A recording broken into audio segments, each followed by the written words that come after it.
106 miles to Chicago. We got a full tank of gas, half a pack of cigarettes. It's dark, and we're wearing sunglasses. Hit it.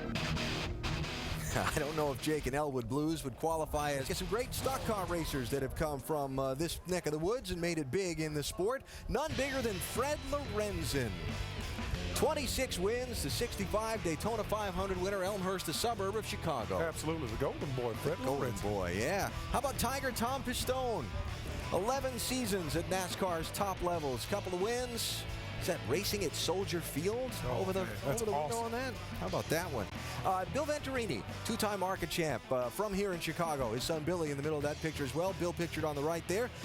Chicago area racer, another one. Every time the ARCA cars lined up, you were looking for him to come to the front. Got it right. Take time now to follow up on a couple stories of late, beginning with Dario Franchitti, the 07 Indy 500 winner, whose cup ride was shut down by Chip Ganassi a week ago. Franchitti's in tonight's field, but what are the plans going forward? Jamie Little's with him.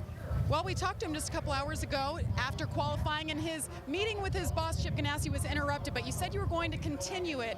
Any word? Are we going to see you in a car after this, Dario? I'm not sure yet. You know, Chip kind of laid out his position, and I've got to decide on, you know, I know what my options are now, and I've got to decide what I want to do. So we'll see. And that's really all there is to say about that right now. I'll tell you, the meeting with Chip wasn't nearly as exciting as the ride around in this pickup truck here. That's about the most dangerous thing I think I've ever done at Chicago Speedway. Well, it's good to see Dario back in a car, and you know, last time he was here, he was in an Indy car in Chicago, won from the pole and won the championship. Perhaps he can make some stock car memories tonight, Alan. Sound like we need to get some video of that ride around the racetrack in the pickup truck, that's for sure.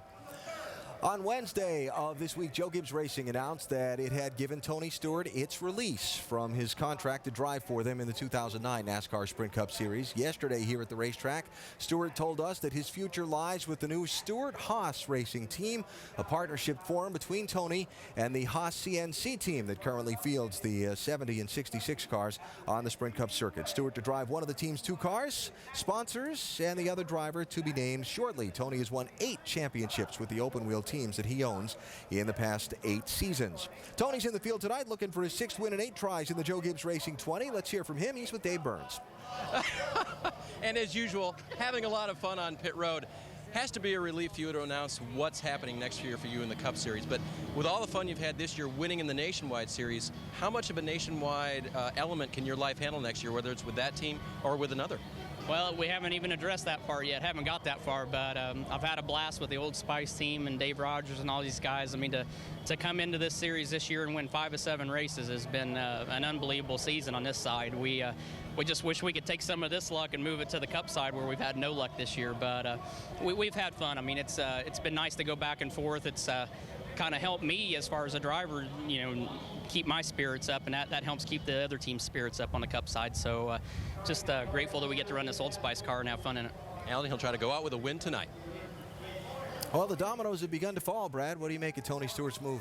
Well, I think it's a great opportunity for Tony Stewart. Tony Stewart's a lifetime racer. This is what he does. He doesn't have a lot of outside interests. He owns racetracks. He owns Sprint Cup teams. So, you know, he wants to be involved in the middle of a racing organization. He surrounds himself with it. I think he'll do a great job, and I hope we as fans will recognize and appreciate Tony Stewart because he's one of the great racers of our era. And by the way, if Tony wins in the Gibbs 20 tonight, it would equal a series record for most wins by one car number in a season. Details on that if it becomes a possibility later tonight. Coming up on the Chicago edition of NASCAR Countdown, we'll talk about some guys getting ready to race tonight. Brian Vickers, he starts in the 8th spot. Look for him in one of the Braun Racing cars. There's Carl Edwards, defending series champ, starting 12th. He's going to be joined in the field by Brad Coleman. Good qualifying run for the young man. Starts in 15th position on the Chicago edition of NASCAR Countdown. They got beaches here, too, you know. Cubbies or White Sox? The NASCAR Nationwide Series moving a little bit south and west of here. Next weekend's race is at Gateway International Raceway in St. Louis. Saturday night, 1 week from tomorrow. 9 o'clock Eastern Time, ESPN2. Reed Sorensen, the winner last year. We'll see who comes up with the checkered flag this time around. Closing in on the green flag for tonight's race here in Chicago. Remember now, Brad, this is Chicago. You got to pick your team and cheer like heck, you know. Yep. So given the track's history of first-time winners, are you picking a first-time winner tonight? Nope. All right, does the Joe Gibbs Toyota end up in victory lane tonight? Nope. So who you picking? I am picking the guy who will win for the first time in his own car, Happy Kevin Harvick. That's my man. He's going to the front. And we're going to get to ride along because he's got the in-car camera, baby. Remember, you got to stick with him. And I'm with him. I'm with him. Now, let's go trackside. Fans, please rise and remove your hats as Company E 4th Reconnaissance Battalion out of Joliet, Illinois, presents our nation's colors. Please remain standing as Director of Raceway City Ministries, Glenn Spoolstra, offers tonight's invocation. Dear Lord, we just thank you for this beautiful day that you've given us, and for this country, Lord, that we're free to gather together to do something like this. Lord, you are an awesome and a powerful and amazing God, and we thank you for the military that you've given to protect us as well. So, Lord, we ask for your safety tonight, for the drivers, for the crews, and for the fans, and just help us have a great evening. And we give you all the praise and the honor and glory. In your name, amen. Make sure to catch their new album coming out on August 26th with the hit Hollaback. Ladies and gentlemen, please welcome B&A recording artist Ryder Lee of the Lost Trailers. Oh, say, can you see by the dawn's early light what so proudly we held at the twilight's last gleaming, whose broad stripes and bright stars through the perilous fight, oh, the ramparts we watched were so gallantly streaming, and the rockets' red glare, the bombs bursting in air, gave proof through the night that our flag was still there. Oh, say does that star-spangled banner yet wave o'er the land of the free and the home of the brave? Yeah. How about... Good stuff. Hey, the Cubs and Sox are both leading their divisions. Who's going to hit the racing version of a grand slam when the checkered flag waves tonight? We'll find out after 300 miles here in Chicagoland.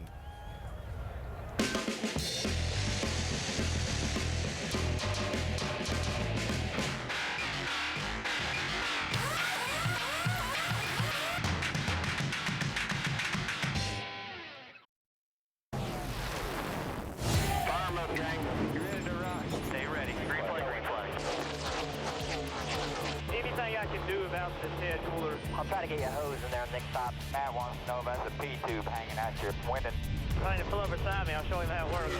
Will they come? Will they stay? Nice job.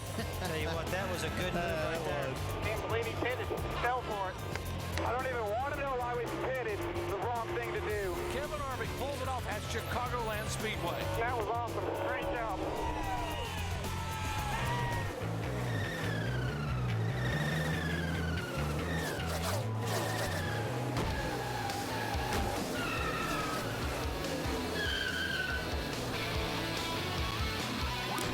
ESPN's season-long coverage of the NASCAR Nationwide Series tonight from the Chicagoland Speedway in Joliet, Illinois, lit up for night racing for the first time ever. Weather, it's been a warm one today, which is why they've installed these lights. Better conditions for the drivers and the fans. Key numbers now, track temperature and what it will be about an hour from now when the sun goes down and the temperatures cool off. We'll see how it affects the racing tonight. Time to go upstairs and hand the steering wheel of this show over to Dr. Jerry Punch. Doc?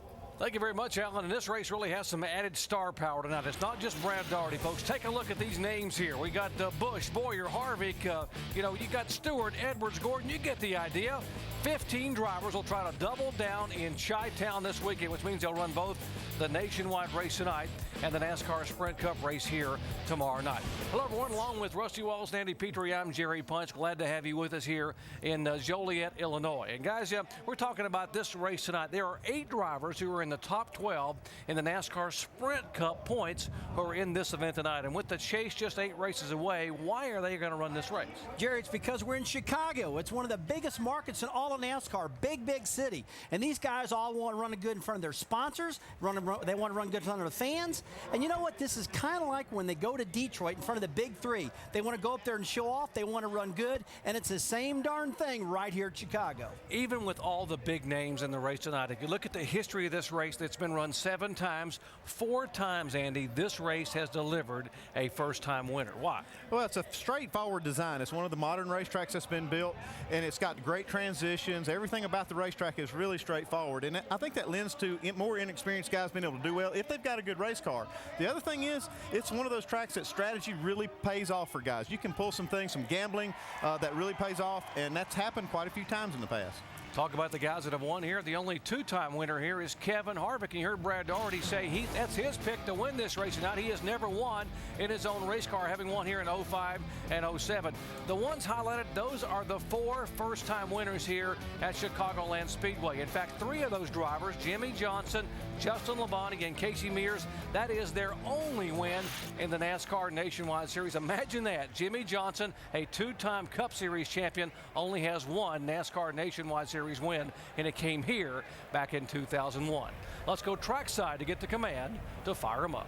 On behalf of America's Racing Station, US 99, and the Chicagoland Speedway, I'm Ramblin' Ray. Won't you please get ready for a great night of racing and welcome tonight's Grand Marshal, Dollar General Corporation CEO Rick Drelling, as he delivers the most famous words in motorsports. Gentlemen, start your engines.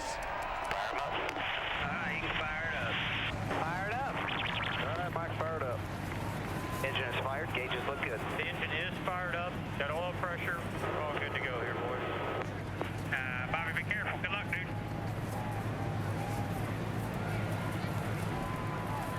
NASCAR's finest have lit them up on pit road, and we are getting set to compete for the very first time here at Chicagoland Speedway under the lights here. 300 miles, 200 laps.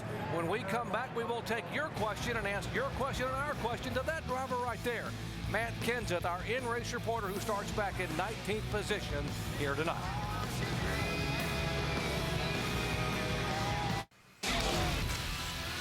Our coverage of the NASCAR Nationwide Series at Chicago is being brought to you by TireRack.com. Research, buy, deliver, install Tire Rack. And by the Dale Jr. Division of the U.S. Navy. Take a look at our starting grid. David Rudiman becomes the 11th different pole winner in 2008. And believe it or not, folks, this is the first time in NASCAR Nationwide Series history we have had an all-Toyota front row. While you look to see where your favorite driver is starting, let's visit with our in-race reporter, the 2003 Cup Series champion, Matt Kenseth, who starts in 19th in the Valvoline Ford. Hey, Matt Kenseth, Rusty Wallace, ESPN, you got us? That's Rusty. Matt, we got an ESPN mailbag question for you tonight. And the question is, what's it feel like out there racing on a racetrack with just freshly lit? I mean, is it going to be a big difference for you? What are your concerns about that here at Chicago? That's the thing, I guess we don't know yet here. We haven't had any practice at night. I was supposed to qualify at night last night with our Cup car and got rained out, so we don't really know. It's going to be a learning experience. Looking forward to seeing what the track does. Hopefully we can learn something for tomorrow night. Matt, are you worried about the vision out there, though? I mean, I know you said you haven't practiced tonight, but there has been no practice under these conditions, and this is the first time at this particular track. It's a unique shape with a big D shape in the back straightaway. What are you thinking about that, buddy? Well, I think the vision deal is going to be the same for everybody, obviously, so everybody's going to have to adapt to it. And these days, these lighting systems are so good, it hasn't been a concern on any of these tracks. So I'm sure it's going to be good. I think the fans will enjoy it. It's been pretty hot here. It's starting to cool down, so I think it'll be a good race. All right, man. Have a great race. We'll talk to you later. Thank you. Pierre Cattell is making his debut tonight as crew chief for the 17 car after winning a championship with Carl Edwards a year ago. Why don't we visit with PK? 800, 3800. Hey, PK, Andy Petrie up here in the booth. You got us? Yeah, Andy, I got you there. Hey, PK, good to see you back at the track. You're here with Matt Kenseth, and you're not in that championship chase like you've been in the last few years. And does this open up options for you to gamble more, maybe to get a win instead of just trying to race for points? Yeah, absolutely. Every time that you don't have to worry about the big picture, as we always put it, gives you a little more window of opportunity. Do you see yourself doing that on pit road, trying to get Matt up? I see you guys are starting about, 19th tonight? Yeah, definitely we got that possibility. I think we've talked about that earlier, and there's some opportunity to shoot tires, maybe some fuel only get us up there. I think we're going to definitely keep that in mind. Okay, PK, y'all have a good race. Maybe we'll talk to you later. Appreciate it. All right, Matt, 3800 is... Watch for that guy to gamble tonight to try to get his driver toward the front in a hurry. Take a look at other high-definition onboard cameras. Mike Bliss starts 21st in the Mikosuke Chevrolet. Mike Wallace 17th in the Geico Toyota. Greg Biffle, former series champion, 27th to City Financial Ford. You've already heard from Matt Kenseth in the Valvoline Ford. Kyle Busch has led the most laps the last 2 years. Here starts 10th in the Z-Line Designs Toyota. Kevin Harvick, last year's winner, 4th in the Camping World Chevrolet. Stephen Wallace, 20th in the Jimmy John's Chevrolet. And an ailing Brad Keselowski, 13th in the Navy Chevrolet. By the way, Brad Keselowski has laryngitis, having trouble talking here tonight. One guy we will be talking with is our ESPN over-the-wall cameraman who will change the front tires in the 20 car of Tony Stewart, DJ Kopp. And DJ, you guys just missed the pole and qualified second. How did that impact what's going to happen for you on pit road? I got to tell you, every time you qualify on the pole, you automatically go ahead. The crew chief picks the #1 pit stall, and the main reason is because of where the location is. There's the exit to their pit box, and about 20 feet later, there's another line. That's the exit of pit road, so they can drop the jack and across this line doing about 10 miles an hour. Now, the time it's going to take everybody else to get up to pit road speed of 45 is the time that they save on pit road. So it saves the pit crew about 1.5 to 2 seconds. Thank you, DJ. We'll watch for that advantage. It may be further up pit road as you guys try to get Tony Stewart out. Let's check in on final stories in the pits, beginning with Jamie Little. Well, Doc, all 7 races that have been run here have been under the sun. As we've been talking about and documenting tonight, we're going to end under the lights tonight. So the crew chiefs, they have an extra challenge. I talked to Drew Blickensderfer, Carl Edwards' crew chief, and he told me he brought the exact same setup from this race 1 year ago. He's hoping it'll be a good baseline, but it's definitely not going to be exactly what he needs. These crew chiefs are going to be relying on pit stops tonight to make the proper adjustments as this track cools down and changes. Shannon Spake? Well, Jamie, because there are so many unknowns coming into this race, a lot of teams will rely on their teammates. And the 18 and the 20 have taken sharing information to a whole new level. Jason Ratcliffe and Dave Rogers actually communicate from on top of the pit box, and they do that by using this IM system. They share chassis changes, air pressure adjustment, how those changes affected the setup of the car. This is a system that they have used all season long, and this is a system that they said have helped lead them to their 12 wins. Dave?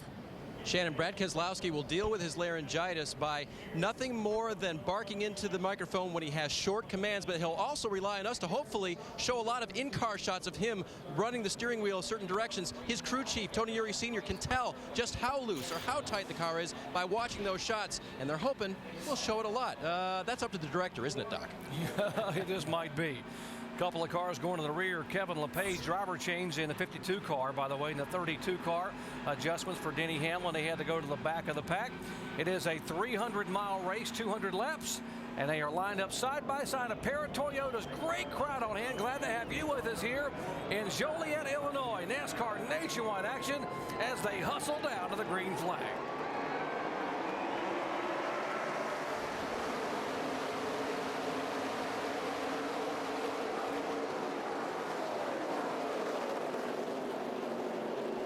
And they go by Tony Stewart on both sides as Tony's car just does not get it going and gets a little punch.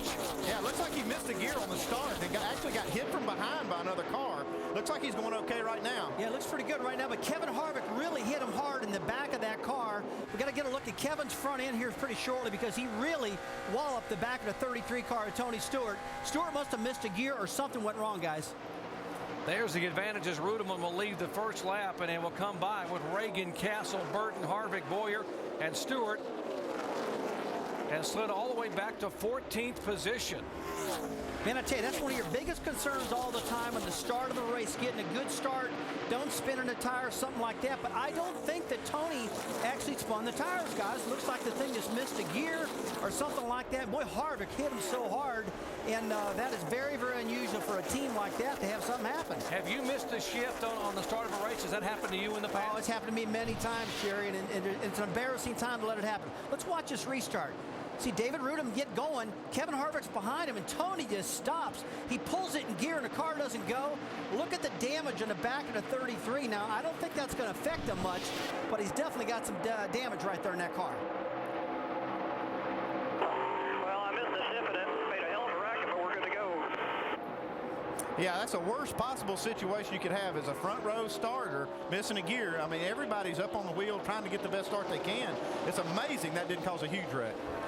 And for you Tony Stewart fans, he's up to full song trying to reel in these guys. And how about the 29 car? Jeff Burton told us in Countdown, he said, I'm going to be a little loose early on, but the car's going to come to me about halfway. I think it's coming to him here at lap 4. His car looks really good right now, and it's still a little bit of sun on the racetrack, so I don't think the track has gone through that transition phase that it will later. Hopefully Jeff's car will be as good as it is now, but Rudim's got a big lead on these guys. He's pulled a couple seconds on them. Yeah, he's got about 3 or 4 tenths of a second for speed on the 29 car, Jeff Burton. But just like you said, Andy, this track is going to change a lot. It's going to be like this for a while until the sun sets. And everybody's car is going to change. It might be loose, tight, but something's going to happen. Again, to remind our viewers that they have never run here at night. They did not get the late practice they were wanting to get yesterday because it was washed out by rain showers. The only practice they had was just after lunch yesterday, and they qualified early in the day. Here they go 3 wide. These guys coming to the front. Greg Biffle in the 16, Denny Hamlin, and right behind the 66 of Stephen Wallace. Boy, I tell you what, Denny Hamlin's flying right now. He started in the back of the pack and worked his way up this quickly. He had a shock absorber mount fail in qualifying, and he had to go to the back, and so looks like the car's handling good right now, though, Andy. He almost crashed the car qualifying because of that bolt you're talking about, and they had to go back through inspection. They had to change some things on the car, and that made them have to start in the rear. They're lucky they didn't crash the car in qualifying, but it looks like it's handling pretty good. He goes by Stephen Wallace like a rocket. And to make matters worse, he only got a handful of laps of practice in that first session yesterday, so they are running on about 10 laps of total track time here for that 32 car. Here comes Greg Biffle. The Biff also had his troubles in qualifying. His car was almost sideways qualifying, and I know that's why, they had their car set up loose for this night racing, and it just makes it so difficult to qualify. You just really got to be careful when you go qualify. You want to get a good qualifying run, but your cars are very, very loose, and you got to rely on how that practice session went. That for only one they did have. They did lose the second one, but that first one they had was everything they had. They had to make sure that car was good. Some of them weren't, and you're seeing it right now. A lot of them sliding around out there. Lap number 8 of 200. Let's check in on the situation with Kevin Harvick on the damage with Shannon Spade. Yeah, Doc, you can see crew chief Rick Brenn down here talking to the other guys on the team. Right now, they're just trying to figure out if they're going to bring Kevin down pit road. He says the temperatures are fine. The only thing that's going on is that the hood is flopping around a little bit. Kevin did tell his team to be ready if he needs to come down. So right now, they're just trying to figure out what they're going to do. Wow, he's got some pretty good damage on that hood, and the grill opening looks like it's okay as far as cooling the engine. That's got to really be hurting the downforce of that car. It's got to be hurting the downforce. But one thing I see, Andy, there's no smoke on the tires. The air dam is pretty low to the ground. They can come in on a pit stop, open that hood, beat it down flat, put some of that bear bond under, we call it, seal that thing off, be good as new. That, by the way, again, if you missed our countdown coverage, that's Rick Wren, who's the new crew chief this week, who runs the NASCAR truck team for Kevin Harvick. Let's listen into the radio.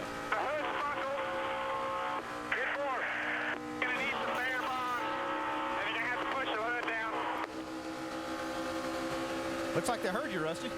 That bear bond's fix-all. That's like that 200-mile-an-hour tape we used to use, Andy. If you get a crack in the hood or something, just put it on top of there, and that really helps a lot. 17 car, Matt Kenseth now making his way by. That's for 12th position. Let's show you again the start of the race here from Kevin Harvick's on board. Now watch Kevin's hood here. There, one outside. Oh, look at that hood get all bent up like that. There was just a 25 there. We got one slow in the middle up there. Just the last thing Kevin Harvick expected was that 33 car not to get going pretty fast. Kevin Harvick, the only two-time winner here in the NASCAR Nationwide Series at Chicagoland Speedway, is yet to win here in 2008. And there is the 99 car. David Rudiman trying to get his first win of the year, and he is setting sail some 3 seconds ahead of Jeff Burton.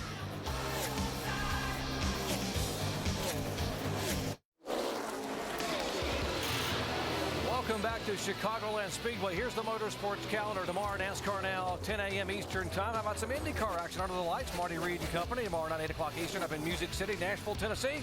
NHRA Mopar Mile High Nationals qualifying tomorrow, 10 Eastern time. And, of course, NHRA Race Day, also Sunday at 11 a.m. The final Sunday night, 8 o'clock Eastern time on ESPN2. Up front, it is David Rudiman, who was the pole sitter. 38-year-old Zephyr Hills, Florida driver, driving for Michael Waltrip in a Toyota. He has pulled away to a 4-second advantage over the Chevrolet of Jeff Burton. Burton back in the 29 car. There comes Jeff Burton. Tony Stewart not getting gone on the start kind of separated these guys and let Rudiman get a big lead right off the get-go, and he's kind of parlayed that into a pretty good lead. Yeah, he got right out of the Dodge. Take a look at Landon Castle. He's running great right now. 4th position. Looks like his car's running good, but Kyle Busch, he's come a long way, and he's just passing him on the inside right now like Landon's sitting still. Oh! Got loose there, it looks like Kyle did. He caught him, tried to pass him. Now he's lost his momentum. Might lose a spot here to Brian Vickers. Brian Vickers in the 10 car.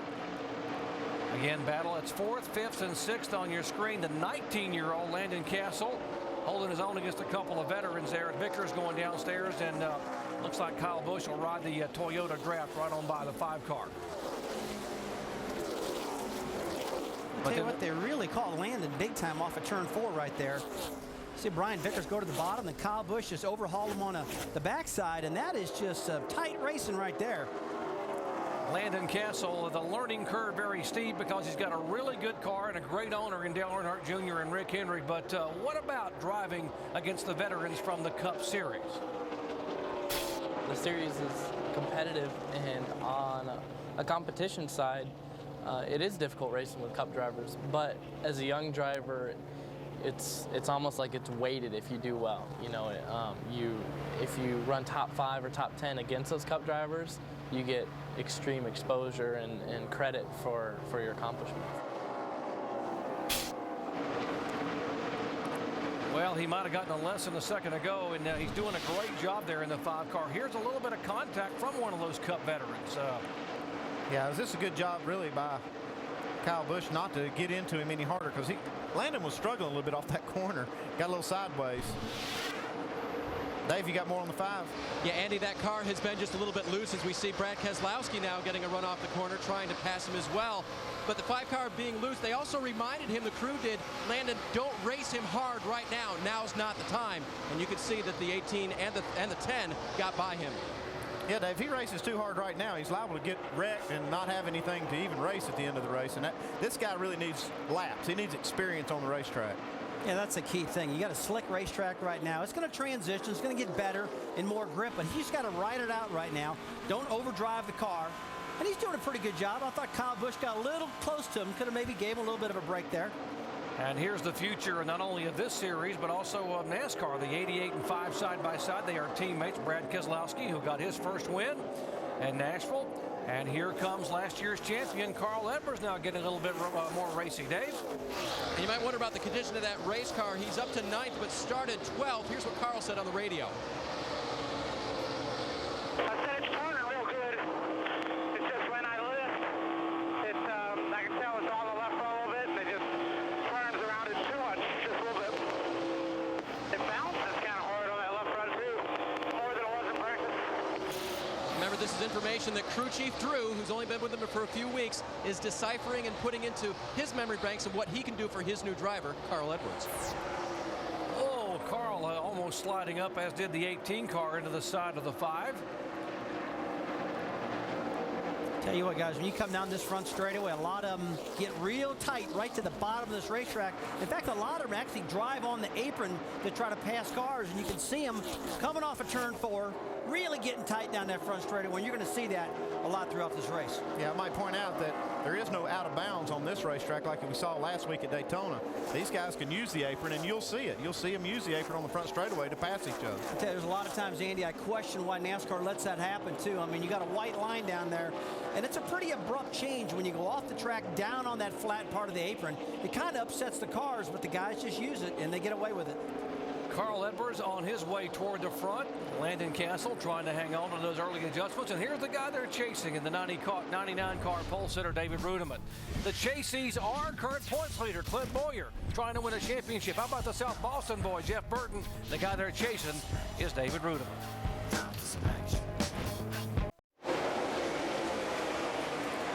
The Dollar General 300 for the NASCAR Nationwide Series underway at Chicagoland Speedway. See those light poles up there, sun beginning to head down behind the grandstand, ending a very hot and humid day.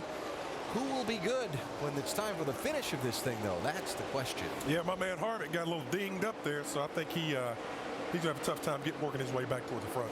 It's Chicago. Got to stick with it. I'm sticking with it. I'm keep cheering. I'm still on the bandwagon, baby. Let's get you up to speed with Nationwide Insurance. We start with the race leader, David Rudiman's pit, and Shannon. Well, Alan, this pole could not have come at a better time for this 99 team. I talked to the crew chief, Jerry Baxter. He told me coming into this race, it's the most nervous he's been coming into a race, and that's because he said last season at Chicago, it was the worst that they ran all season long. It wasn't their worst finish, they just ran very poorly. In fact, on Monday, Michael Waltrip called Jerry Baxter into the office, shook his hand and said, congratulations, you finished 17th. So definitely a pole was needed for this 99 team. Now right behind him, Jeff Burton, very happy with his car coming into this weekend. He said the car turns too good. He said that's something he never says about the car. Right now, Jeff Burton says the car is just a little bit free on exit. Jamie. Well, Shannon, Brian Vickers back in the field, hasn't raced here in Chicago in a nationwide car since 2003 when he won the championship. Said he's excited to be back, especially because it'll help him for tomorrow night's Cup race. But right now, he said he started off loose, but the car's coming around. Now it's actually a little tight on exit, but pretty happy in that 10 car sitting third. Dave? The 2 car of Clint Boyer has gone forward since the start of the race, but it's transitioned a little bit. Started out just a little bit too free, wanted to spin out on him. Now it's tight in the center, so they're going to have to watch that transition. They're nearing the end of a run, but they don't want that to happen quite as fast as that might have this time. Shannon? Well, right now, Kyle Busch in that number 18 car, he says that it's just a little bit tight center off. I ran into Jason Radcliffe, the crew chief, before the race. He had a really concerned look on his face. This is a brand new race car they brought to this track, and they have worked on this car all weekend long. They were the very last car out of the garage to line up for qualifying. A lot of hard work to get this 18 on the track this weekend. Dave? Brad Keselowski closing in on him in that 88 car. Started the race in 13th, has moved his way up. Bad news for him, car is just a little bit loose. Good news, he was able to tell the crew that. His laryngitis not bad enough to keep him from communicating verbally with his crew. Behind them, a few car lengths, is the 60 of Carl Edwards. You heard on the radio, working to try to find the handle on that car. Again, lack of grip on it right now, and the bouncing issue is something they're going to have to work on, changing on a pit stop, which could happen within the next 20 laps or so. Shannon? Well, Jason Leffler in the 38 car saying that the car continues to grow tighter and tighter everywhere around the track. This is a race that Jason Leffler really is looking to do well at tonight. He said the last couple weeks have just been absolutely discouraging. He said this team needs to get back on track if they want to stay in the top 10. Now, of course, Tony Stewart had that damage with Kevin Harvick on the first lap. The car is tight because of that. The guys are going to make some changes when they come down pit road just to free smoke up a little bit. Jamie. And behind him, the run of the night so far, Denny Hamlin has gone up 31 positions. As you noted at the top of the show, he started 41st because of a spring issue on the right rear of that car. They fixed it. He is moving forward. He's a bullet. Says the car is great, just a little loose. He keeps asking what position he's in, and they're saying, guy, just keep doing what you're doing. Top 10 right now for Denny Hamlin. Doc? All right, they get a little harder to pass from here on out. You get into that top 10 now. So we'll see what happens for Denny Hamlin, but certainly he is on the fly in this early part of the race. I'm going to switch men. No, you can't. I'm jumping on the Denny Hamlin bandwagon right now. My man Harvick's got some arrow issues right now. Yeah, So, Kevin Harvick back in 23rd place right now. So, Doc, that's how the top 10 are running to this point. Thank you, guys. And we mentioned Kevin Harvick going in the other direction. He has lost 19 positions, and there is the guy who's leading, and he is moving in on the 33 of Kevin Harvick. Here's a battle for second spot. And how about Brian Vickers? Now, folks, we didn't get to hear, but Andy Petrie picked the 10 as a sleeper here when we were talking prior to coming on the air. He said, watch that 10 car. And, buddy, you knew something. He's proving it right now. He's been consistently the fastest car the last 10 laps. He's knocked about a second and a half off of the lead that David Rudiman had over him. Now he's moved into second spot. He can make some ground on him. I tell you what, those Braun cars have been really good. I mean, you talk about the car that Denny Hammond's driving, Brian Vickers, virtually identical cars. The 38 car, Jason Leffler. His team's done a really good job with all the different drivers they've been having on these cars. So pretty impressive, guys.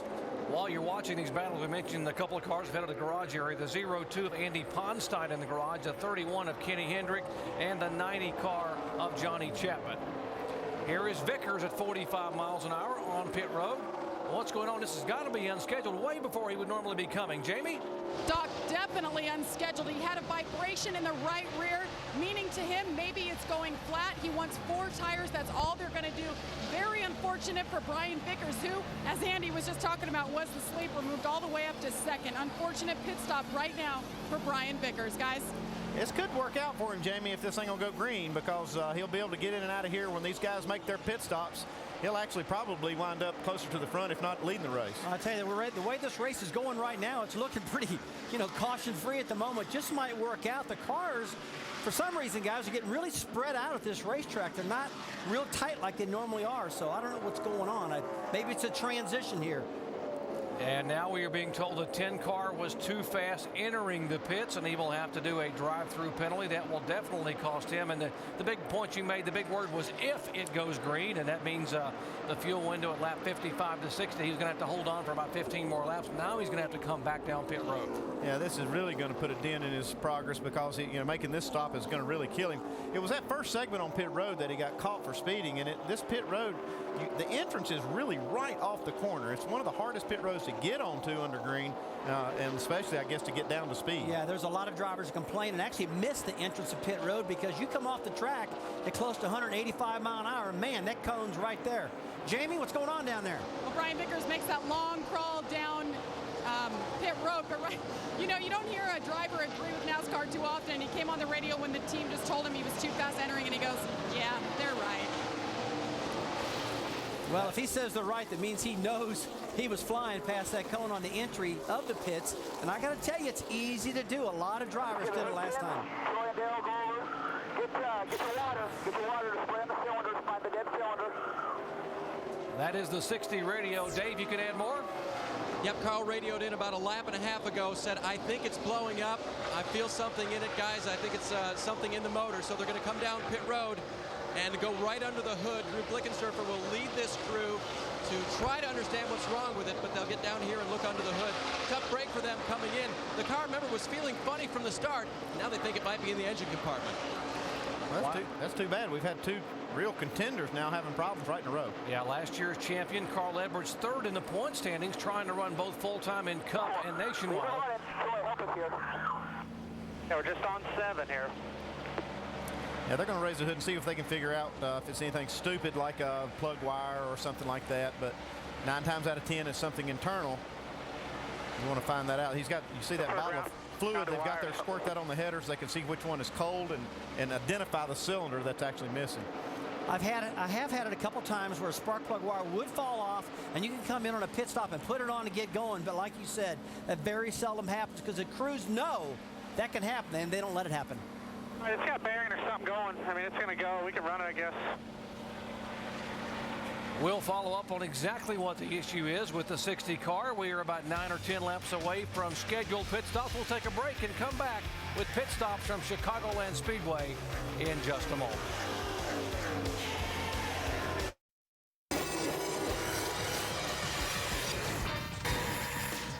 Hello, here's what's happening on SportsCenter right now. I'm Cindy Brunson. Brett Favre is itching to play again, and he's all right with another team not in Wisconsin scratching that itch. Today, Favre asked the Packers for his unconditional release. Remember, he's the NFL's all-time touchdown leader. And the National League's best home team, Chicago, wins again. Aramis Ramirez's 3-run shot in the bottom of the 8th against the Giants, fueling the Cubs' 3-1 victory. Next SportsCenter comes your way tonight, right after the nationwide race, so do stick and stay.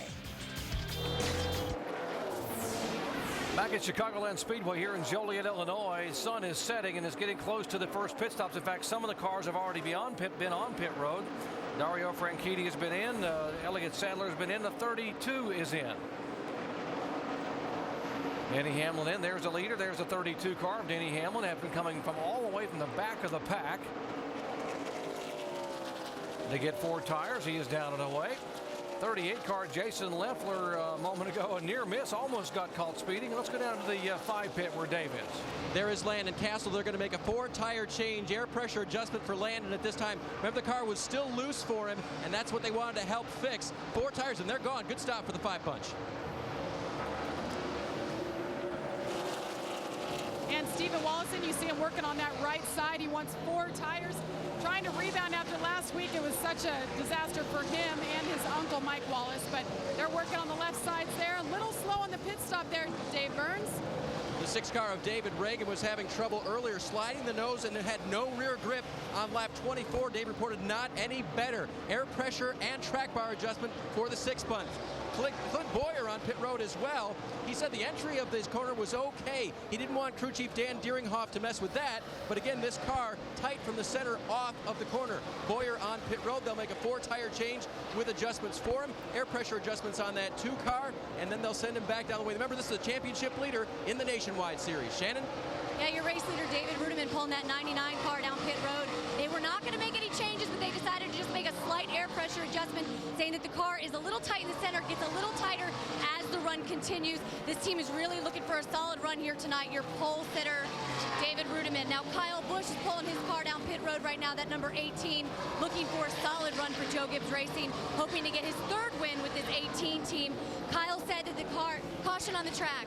38 car spinning down, Shannon, coming out of turn 4. Jason Leffler gets the car sideways, gets it in the grass, and slides and stops now in the grass between the front straightaway and pit road. That will bring out caution for the first. Little right rear damage.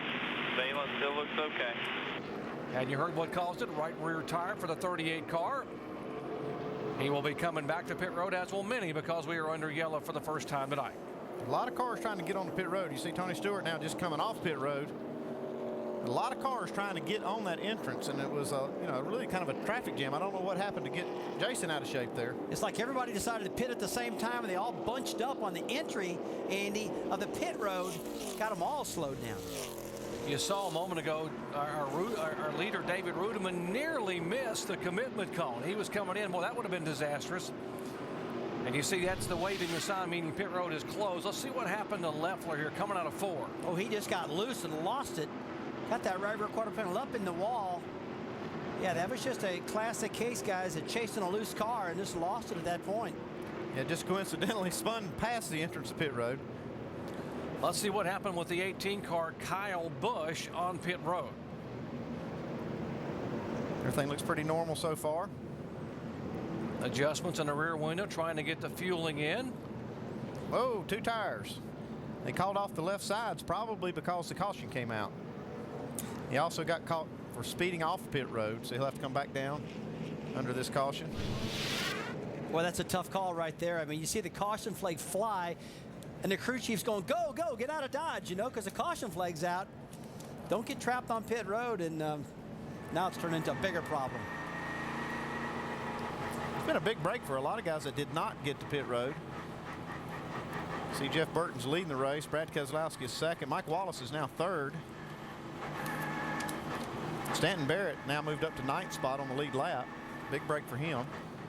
There's a 20 car Tony Stewart on pit road a moment ago, and why don't we go over the wall with our high definition camera and listen and watch as DJ Kopp changes the right front tire. Caution's out. What are we gonna do? What are we gonna do? 4 gas.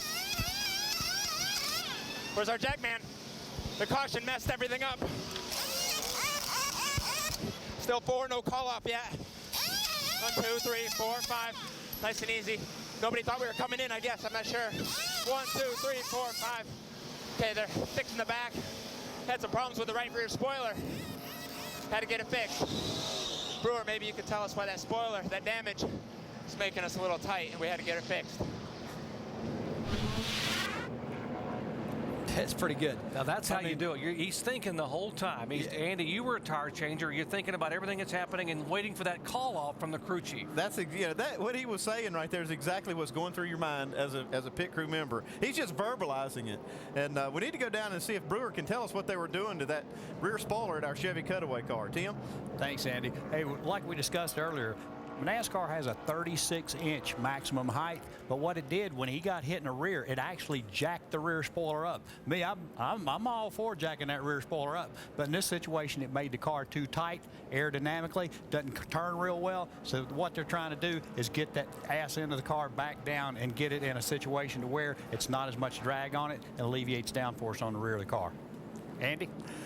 Okay, Tim, that kind of explains what they're trying to do. And one thing with these Nationwide Series cars, they don't have the power the Cup cars do. So they don't want to have as much drag as you would have if you had an unrestricted engine in there. So they probably just wanted to kind of get that knocked down, maybe help the straightaway speed. Here's the 88 car, Brad Keselowski. We said he wasn't feeling well. Well, what about the car, Dave? Well, you saw Doc during as he came out of corner number 2, he's running on the flat part of the racetrack, and then he's swishing the car back and forth to try to wash that fuel over into the pickup on the right-hand side of the car. So he's going to try to bring it to pit road without having stalled it, but if you put it on the flat part of the racetrack there and swish it around, hopefully you can keep that thing under fire. And one thing that happens, Dave, is when they jack up, the first thing they do is they jack the right side of the car up, and that takes the fuel away from the pickup, and it'll stall, and it sometimes takes a long time to get that car refired. The fuel window was 55 to 60 laps. They will come down. This will be lap 58, and now Jeff Burton and Brad Keselowski and some of the guys who have not pitted will be able to get on pit road as we head down to Jamie. Well, that was a close one. It could have been a Sunoco fuel issue for Mike Wallace. He was down on the apron, coasting, almost out of fuel. You remember back to 2004, he was leading on the last lap, ran out of fuel and lost the race. So they made it in just in time. Dave? Jamie, the motor's still running. So far, so good. Now we have to get all that new Sunoco fuel back up to the front of the car. 4-tire change, slight air pressure adjustment. The car is really good, according to Brad. Shannon. It's tight for Jeff Burton on that 29. This team built in a lot of adjustability. They are going to take a spring rubber out of that left rear tire, guys. 4 tires for Jeff Burton, air pressure adjustment. Watch the race off of pit road, and you'll see where they who was moving up and who was moving back. Spring rubber in the rear for Burton. What are we doing? That was a perfect opportunity to do that because not many cars on the lead lap and on pit road. It takes a little time. They pull that spring rubber out to soften that spring up and help free the car up. Trying to free up the 29. He was trying to chase down one tough Toyota. We'll see if that can do it or not. We'll come back with a green flag in just a moment.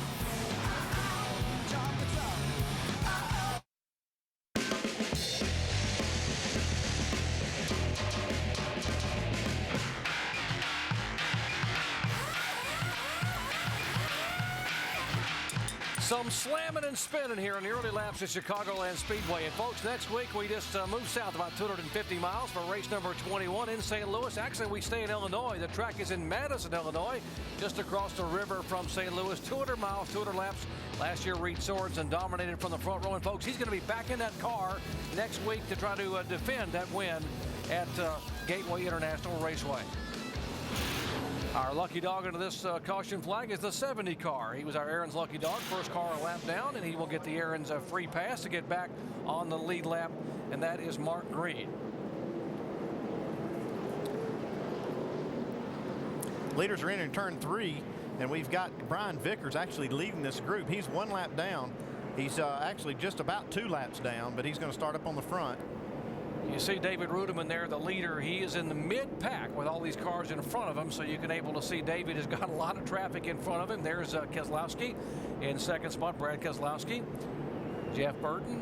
You're going to see a big scramble for these cars trying to get laps back. Pace car moves away. Glad to have you with us here, Chicagoland Speedway. Lap number 60 of 200.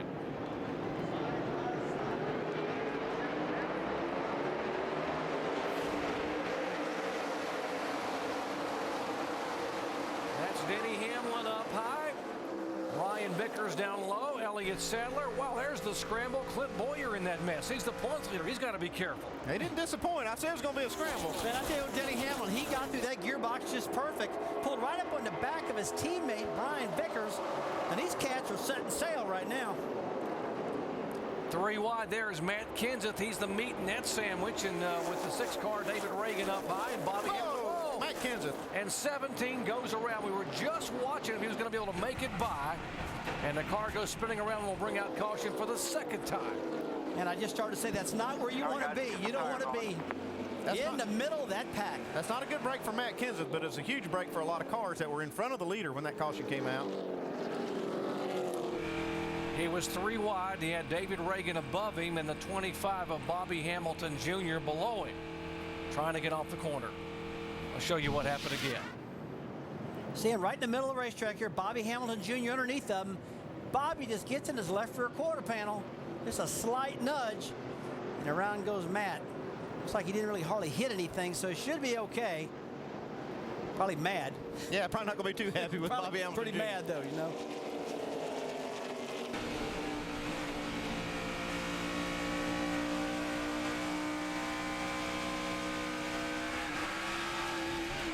Well, at that point, what you got to do is turn the wheel up, you stay in the throttle, and drive that car wide open under the throttle down in that grass. You don't want that thing to get up in the wall on you. Watch David Rudeman, the leader, now having to weave his way right in front of him. Does a great job. Just keeps the car straight. Matt does a good job of getting out of the way. All these guys are real pros. Mike Bliss in his Chevy. Keep coming, still outside, caution is out, caution's out. Rusty, used to hear veteran drivers tell young drivers when you see an accident, you basically just drive through it, stay off the brake pedal and drive the car. I mean, is that what you tell your son and other young guys when you give them some experience? No, I don't tell them that. I mean, it's different situations, Jerry. If you're at a speedway and a guy goes up and hits the wall, you know he's going to come off the wall. So a lot of times you actually aim for the wreck, knowing he's going to slide out of the way. But on these flat racetracks, like the exits of turn 4 here at Chicago, a lot of times a guy will spin and he'll stay up against the wall. So you got to go down low. So you got to do what the situation calls for. And you know what? It just takes experience to figure it out. And that's what these guys are trying to get. Let's get the update on the 17 car with Jamie. Doc, I think Matt Kenseth is the calmest driver I've ever heard. He just comes across the radio after that happened and said, all's good here, guys. No worries. Just let me know when the pits open. So the pits are going to open this time. Matt Kenseth making his way down pit road. He will take 4 tires, but he said the car is good. No damage. Remember, he's working with PK, Pierre Cattell, the first time ever as a crew chief, guys. Jamie, a host of cars will come down as you see PK waiting on Matt Kenseth. DJ Kennington also coming down. 10 car, Vickers is there, Clint Boyer is there, Tony Stewart, David Reagan, Bobby Hamilton, Mike Bliss, and we go down and watch the 17 pit stop here for Matt Kenseth. Yeah, they have to get those tires off the car because I'm sure he didn't do them any good when he spun them around, got in the grass. No, I guarantee you those things are flat spotted and tore up, and you got to get some fresh ones on there, or at least have a shot for the team to look at it. Most of these drivers just topping off in field, Denny Hamlin, Brian Vickers, and here they're still working on the 20 car. Shannon? Yeah, they're still working on that right side fender, Doc. They made some major changes on that last pit stop. 2 rounds of track bar, big air pressure adjustment. These guys have a very long night ahead of them if they want to get that 10th win. Of course, the 20 team looking to make history tonight by getting that win. Still working on the car. Damage from that first lap contact with Kevin Harvick when Tony Stewart missed the gear, guys. I wouldn't count them out just yet. This car's not hurt too bad, and they're working on it pretty hard. No, they'll be back. You're exactly right, Andy. I mean, this is early in the race. I mean, there's only 17 cars on the lead lap right now, and they can tune this baby up and get it just right. 59 car is our Aaron's Lucky Dog Free Pass Award winner, Marcus Ambrose, in the 59 car, getting back on the lead lap. Great crowd on hand and sun setting in behind the grandstand. Chicagoland Speedway enjoying NASCAR nationwide action under the lights.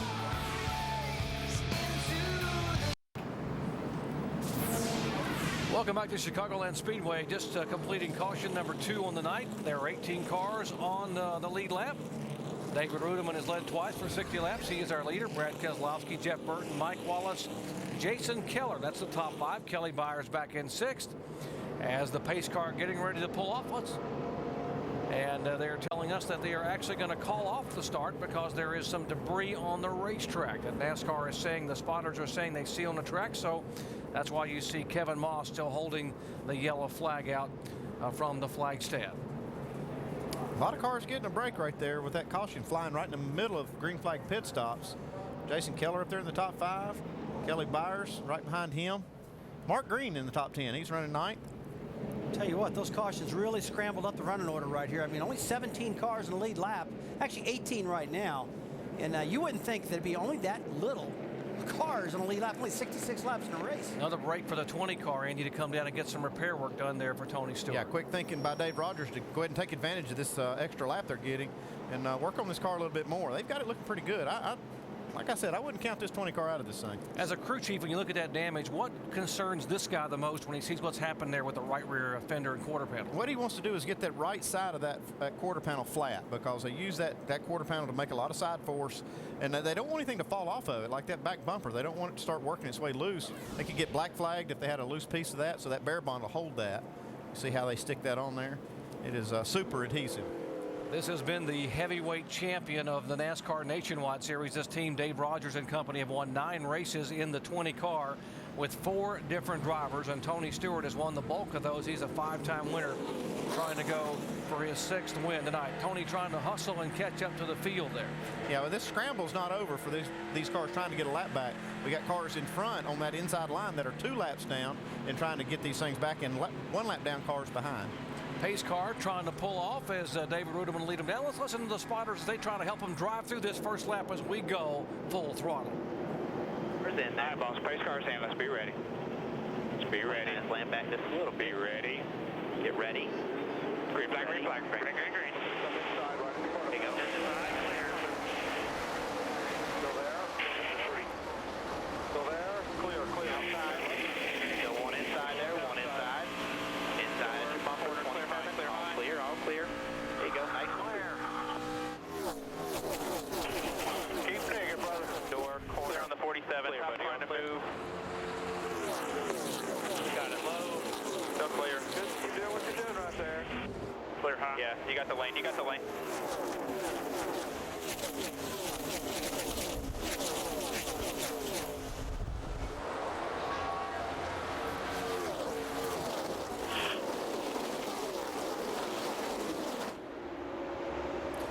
David Ruderman is driving a guided missile. Did he pull away or what when they waved that green flag? And here's the battle now, is not much of a battle, as Jeff Burton just goes sailing by the 88 car.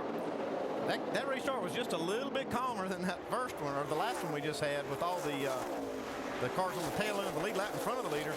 Ruderman now just got clear sailing out in front, while these guys are left to fight it out. The 38 car, Jason Leffler, he's the car that spun to bring out the caution flag, the first one on lap 55. He is 4 laps down, but he has a very good race car. Yeah, he had some mistakes there, trying to get on pit road under green, made a couple of stops, and then brought the caution out, so he's lost quite a few laps, but still has a fast car, and it's still quite a few laps to go. And it looks like he's fixed that right rear quarter panel enough to fix it up. You said it, Andy. Here comes Tony Stewart, the 5 car. Landon Kessel slides real high, and Stewart goes by him. Mike Bliss on the inside of Stewart. It's Toyota and Chevrolet battling side by side for a 12th spot. Kind of looked like a little slide job Tony Stewart put on that 5 car. How about it, Shannon? Yeah, you know, Dave Rogers, what a guy. I mean, he's going to work on that 20 car. They are really wanting to get that 10th win here tonight for Tony Stewart. You know, I asked Dave Rogers coming into the race weekends how he sets these cars up for these drivers. He has different drivers in each week. He says he makes it as simple as possible. He sets the car up the way that he thinks it'll be fast, and then allows the drivers to fine-tune it. Right now, he's allowing Tony Stewart to go to work after he's done his job on pit road. There's a lot of traffic in front of him, but a fast race car. Tell you what, a lot of air turbulence out there right now getting stirred up. Those cars don't handle real good under those conditions. 32 car, Denny Hamlin up ahead of him. Whoa, and about to rub some avocados down there on Clint Boyer. 3 wide, getting in the corner. That's racy. We saw the 16 car, Greg Biffle, just get sideways right there as he exit turn 4. Cars are running fast right now in these restarts with these fresher tires on, and they're trying to get all they possibly can on those new tires, because they know they're going to slow up and stabilize. Get it done right now. 32 car, Hamlin. That car back in 7th spot. The 2 is Boyer. He is 8th. The 20, Tony Stewart, is 9th. Good run for Mike Wallace in the 7 car. As you look back from Mike Wallace's onboard camera, trying to hold off the likes of Denny Hamlin. He's got some stout cars right there. Denny Hamlin, Tony Stewart coming from behind. These guys are moving to the front. One thing I'm noticing is the racetrack has really got a lot of shade on it now. The sun's gone down, and it's definitely going through that first transition. Yeah, I totally agree. The transition is done right now. There's no sun. A lot of grip out there right now, a lot of speed. Clint Boyer up high and almost sends the 20 car into the wall, and now they will split and go by the lap car of Matt Kenseth. Now here comes Stewart clawing back. Man, this is a race going on right here, boys. Well, I tell you, these cars get real grippy, man. This track is good right now, and they can maneuver these cars good. A lot cooler. That's one thing we haven't seen here at Chicago. Remember, this is the first night race under the lights. Tony Stewart, these are 6th, 7th, and 8th. Stewart right up behind the 2 car and gets the 2 car a little bit loose and goes under him to take the spot away.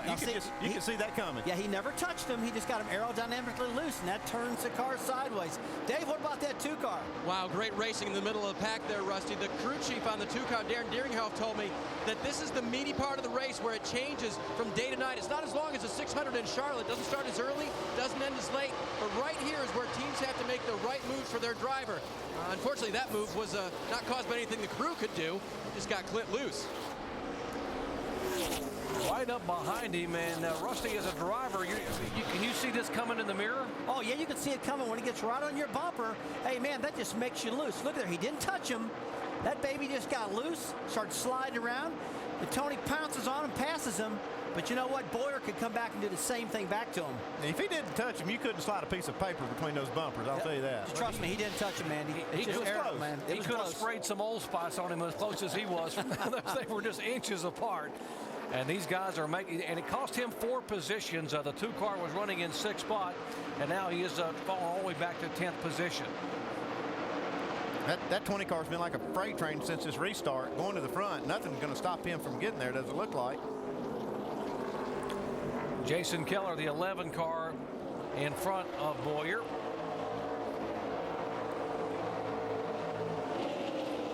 Here are the guys that are on their way to the front. Denny Hamlin. Jamie? Well, Doc, we always talk about the 18 and the 20 and their Toyota power, but, you know, I talked to the crew chief on this 32 car regularly. Tonight he's crew chiefing for the 10, Trent Owens, and he told me what's so great about Toyota and their crew chiefs. They have an open notebook policy. After the practice, actually this morning, after qualifying, they all got together, shared their notes, and he said it's so beneficial for smaller teams like Braun Racing. They can all get on the same page. He said the 18 and the 20 don't come to these meetings usually because he said, I don't blame them, they don't need to, but it really helps them in times like this, and it's showing with Denny Hamlin, who started 41st, and he's already worked his way up to 6th. Shannon? Well, Jamie, Dave Rogers, crew chief for the 20 team of Tony Stewart this weekend, he told me that the thing that keeps him up at night is winning this owner's championship for Joe Gibbs Racing. He told me Joe Gibbs Racing has a championship on the Cup side, but they do not have a nationwide championship. He wants to be the one to give it to him. Tony right now saying that the car is a little tight to the center, and oh yeah, that movie made on Clint Boyer, Dave Rogers came over the radio and said, thanks for that. That was pretty cool, Tony. Teamwork. These guys, a couple of Toyota drivers trying to make their way into the top 5. Denny Hamlin is 1 spot away, and here's the guy they're chasing. How about the car of David Rudiman from the pole? He has led twice for 74 laps.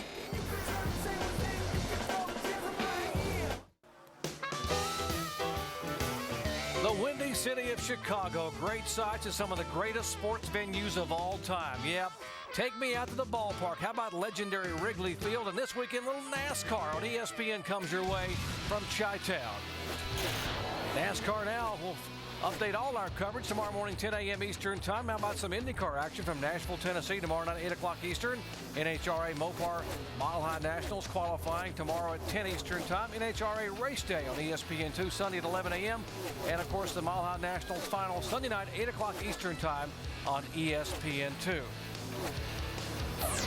We welcome you back to the Dollar General 300, and our leader is David Rudiman, and he has been our leader, but might be having a few issues up front here with the 99 car. We take a look at this. He exits the turn, and boy, just kisses that wall. Doesn't look like he bends anything, but I wouldn't want to go that close again, that's for sure. Well, he's had the best car in the race so far. You don't want that kind of a deal to cause damage to your car. Shannon? Yeah, look at that mark on the wall. As you guys are guessing, David Rudiman tight on exit for that 99 car. That's what he's saying over the radio to his crew chief. Yeah, Rusty, I was wondering if this transition the track's going through has changed his car so much that it kind of took him by surprise. It probably did, Andy. This is one track that gets very tight as it goes on, let alone it's getting dark right now, and it's going to make it worse. And these guys have never experienced these conditions before. And something he hasn't experienced thus far tonight is someone catching him in the mirror. It's exactly what Jeff Burton in that 29 car is doing. He's reeling in all the way down almost to the grass. That's a pretty good groove right there. Have you ever done that here at Chicago? I've done it a couple times, you know, but that goes back to what we talked about. You don't normally see that in places like the Speedways, but here, there's no out of bounds. They can do that. And maybe he's just trying it out right now. See how it's working so he can use it later. Let's see if Jeff Burton will do that again. It's 18 degrees in the turns, 11 degrees in the tri-oval. And he stays up behind the 99 car that time and doesn't go all the way down near the grass. 33 car, by the way, that's Kevin Harvick. Battle for 6, and how lucky is Kevin Harvick after almost being lapped right before the first caution came out. He's now being shown back in the top 10 despite the damage on the front of his car. Shannon? Yeah, Doc, pretty lucky, I would say. He was as far back as 23rd at one point in the race. Right now, as you can see, that beer bond, he's a little bit concerned about that coming up. He says it's flapping around a little bit, but that is it. He says the car's fast, it feels good. That's his only concern. As we see the lead change right now, Jeff Burton takes the lead. Second time tonight Jeff Burton has led, and it's the first time though he's been able to actually go by the 99 car under the green. He will take the lead and now lead for his 6th lap of the evening. Yeah, the 99 car was getting tight and caused him to get in the fence, but I think that contact has actually hurt this car. Well, he could have bent the toe in on the right front, which would cause the car to handle bad. But Andy, one thing I want to know, did he hit it with the right front or the right rear? We don't know yet. Caution down for debris on the front. You heard it.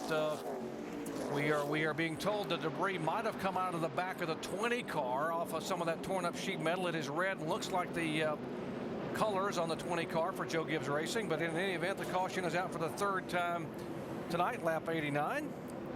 It's going to be a big break for Brian Vickers. He raced hard to get that lucky dog spot, and he was there when the caution came out. He was as fast as those leaders, too. He'd caught them. He'd run those guys down. And he's had a fast car all night long, just bad problems. But like we said, it's a long race, 200 laps. He can get this thing back pretty quickly. Brian Vickers had the unscheduled stop on lap 40 because he had a loose left rear wheel. Now he will get back on the lead lap, and there's the back of the 20 where they tried to put some tape and hold some of that sheet metal together. Now you got to remember, he got hit right in the back of the car. And Andy, what I'm seeing on that last shot we just saw, it actually broke out that center piece in the back of the bumper, and that's what we saw laying on the racetrack. Yeah, probably not going to hurt the car at all to lose that. Matter of fact, it could even help it. But he's lucky not to have gotten a black flag from it.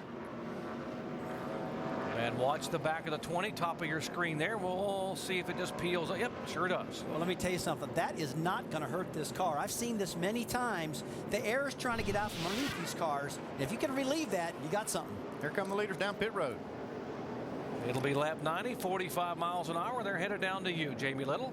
And Denny Hamlin continues his solid run in the same car that Kyle Busch won with in Charlotte. He said, just snug me up just a little bit. A wedge adjustment, small air pressure adjustment, 4 tires for Denny Hamlin. Dave? Jamie, same complaint from Brad Keselowski, a little bit loose. They're going to change the air pressure in 4 of those tires to try to tighten the car up. Shannon? Well, Dave, remember on that last pit stop, Jeff Burton took out a spring rubber. He still needs to be loosened up just a little bit. They're going to try to do that with air pressure. They're saying 4 tires for the 29 team and fuel. Toyota top, Chevy middle and bottom. We'll see a great pit stop for Keselowski, Pop Fury and company. We'll see, and still the 29 car on pit road for Jeff Burton, and they are leaving in a lengthy stop for Burton. He is finally down and away. That's a tough break for the 29 car. He'd worked his way all the way to the lead. Gave up a ton of spots right there. Boy, look at that 88, though. Picked up 2 spots. Great pit stop for Brad Keselowski.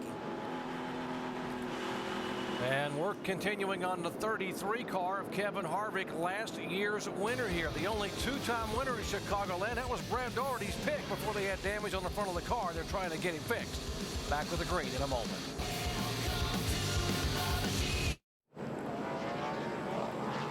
Lights are on. Beautiful sunset here in Chicagoland as we get ready to go back racing in the Dollar General 300. Jeff Burton leading going on to pit road. He's running 10th now. Let's have a listen. What happened down there, Pat? We went to pull that boot out of the left rear, and the handle broke on it. So, but we got it out. I mean, I hated to do it, but that 10 car, he's the best car here, and he still had us by a couple tenths there. Yeah, but you put your whole self in a big hole here, buddy. We'll be all right because we got the man behind the wheel. Team owner Richard Childress, and there is the broken handle on the spring rubber they were trying to pull out. Brian Vickers just back on the lead lap. He got the lucky dog even after all of his trials and tribulations trying to get on pit road and the speeding violation. He did get a break, though, because the caution came out before he got on the pit road. So he's back on the lead lap, and he is the man. Watch him to come. 19th place on the restart for Vickers, Doc. Thanks, guys. Brad Keselowski, the third different leader here tonight. And don't you love it when you hear Richard Childress tell your driver, we got the man behind the wheel, and you're the man. Yeah, and Jeff Burton definitely is the man behind the wheel. And he'll just methodically move his way back up through there. If he's got a good enough car, he'll still get the win for him. See what kind of car David Rudiman has had. If he just joined our coverage, he has the dominant car set on the pole to 99, but then scraped the wall, and the car really just went away. He's under attack now from the 18 of Kyle Busch. Now, this is one of the best restarts I've seen so far. No problems, and they had a pretty good start here. Be good indication to see how Keselowski and Rudiman actually stack up now. See Kyle Busch on the outside there. First time we've seen him back up front again, back on track here. Takes the lead off of turn 4. First laps he will have led tonight. He becomes our fourth different leader. There have been 5 lead changes. And now Kyle Busch, who is a 4-time winner this year. 3 of his wins coming in the 18 car, takes over here at the track where he led the most laps not only last year but also in 2006. Check this out. Matt Kenseth is a lap down. He's got a fast race car too, and he's in that lucky dog spot if the caution comes out. And he's racing his teammate Carl Edwards for that spot. You can see Carl right behind the 88 car, Brad Keselowski. And Andy, that's exactly what they're thinking. I mean, they're not thinking about winning the race right now. They're trying to get that lucky dog. Hey, man, first things first, and they got to do that. Even their teammates race each other, get it. Still plenty of time. We're not even halfway yet. We're 4 laps away from halfway here, so lots of time for either one of those guys to get a lucky dog and get back into contention. Yeah, how things have changed, though. That 99 car was gone on those starts earlier. Now you see he's not even able to hang with Kyle Busch in this 18 car. Let's update the Carl Edwards saga in the 60 car. Dave? Yeah, Doc, went down there to check on him because I looked on the scoring monitor and they were running times with the leaders. They were 2 laps down at that point. They've gotten one of those laps back, and now he's racing his teammate Matt Kenseth for that lucky dog position to try to get back on to the lead lap. Asked Drew Blickensderfer what was wrong with the motor. He says, I don't know. I haven't asked Carl if it still sounds bad. Carl thought he was losing speed, but again, the times are good enough to be with the leaders. So for right now, they ride it. They've got a car that works well. If they can get back on the lead lap, could contend for the win. That's kind of weird. You know, he thought he really had a blown engine, was ready to pull it behind the wall, decided to go out there and ride it out, and now the car's just as competitive as ever. Well, I tell you what, he thought, just like you said, he smelled the oil. He thought the engine was seizing up. You know, I've had it a couple times where the carburetor would kind of load up, and they give you that same feeling when I was racing, but evidently something like that happened to Carl. 2 laps away from halfway point, Kyle Busch in the 18 car. 4-time winner, showing the way. It is Busch, Rudiman, Brad Keselowski. Biffle is all the way from the back of the pack all the way up to 4th position. Tony Stewart. How about this 10 car? Brian Vickers, he's got a strong race car, started in the back on this restart. Pulling up behind the 5 car. Tell you, one thing I like, guys, the second groove of this racetrack's really coming in. This is something we predicted, and I wouldn't doubt you see that 3rd lane come in also. A lot of momentum up there right now. Kelly Byers, the young Wisconsin driver in the 47 car, running around along beside Vickers. Jason Keller in the 11 car in the top 10 in the point standings, the long-time series veteran. He's working that upper groove pretty well. One thing you got to remember, these guys have not been back to this racetrack with this engine combination. They're about 80 horsepower off what they were last year. The track right now is all about momentum. Keep those cars wound up, and that's the reason this second lane is so important to do that. It's almost like you can't even use your notes from last year because we're here at night.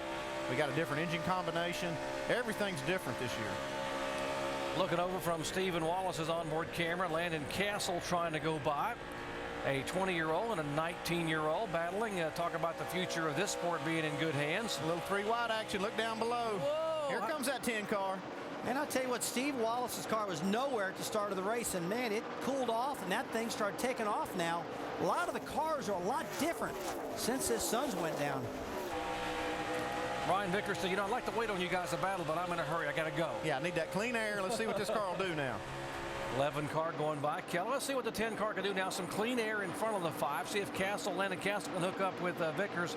And he is hugging the bottom of that line coming off the corner. One stout race car.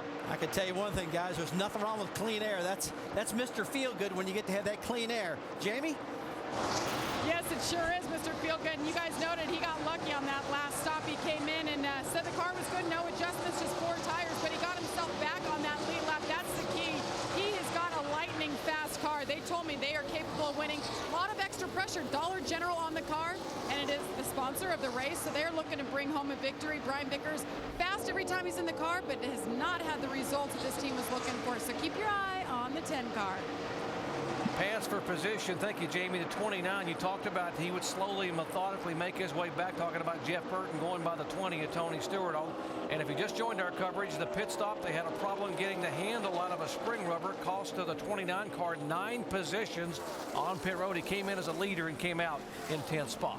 Yeah, we heard Richard Childress questioning that move and why you would do that. But Pat Smith knew that he couldn't beat that 10 car the way they were, and he wanted to make a change. I like how Richard did that. He kind of chewed out the crew chief just a little bit, then come back and patted the driver on the back and say, hey, buddy, you can get her done. Bail us out. Just past the halfway point here at Chicagoland. First time ever the NASCAR Nationwide Series cars have run to the lights. Glad to have you with us. We have had 4 different leaders, 5 lead changes, and Kyle Busch, the NASCAR Sprint Cup points leader and 4-time winner in this series, showing the way here tonight.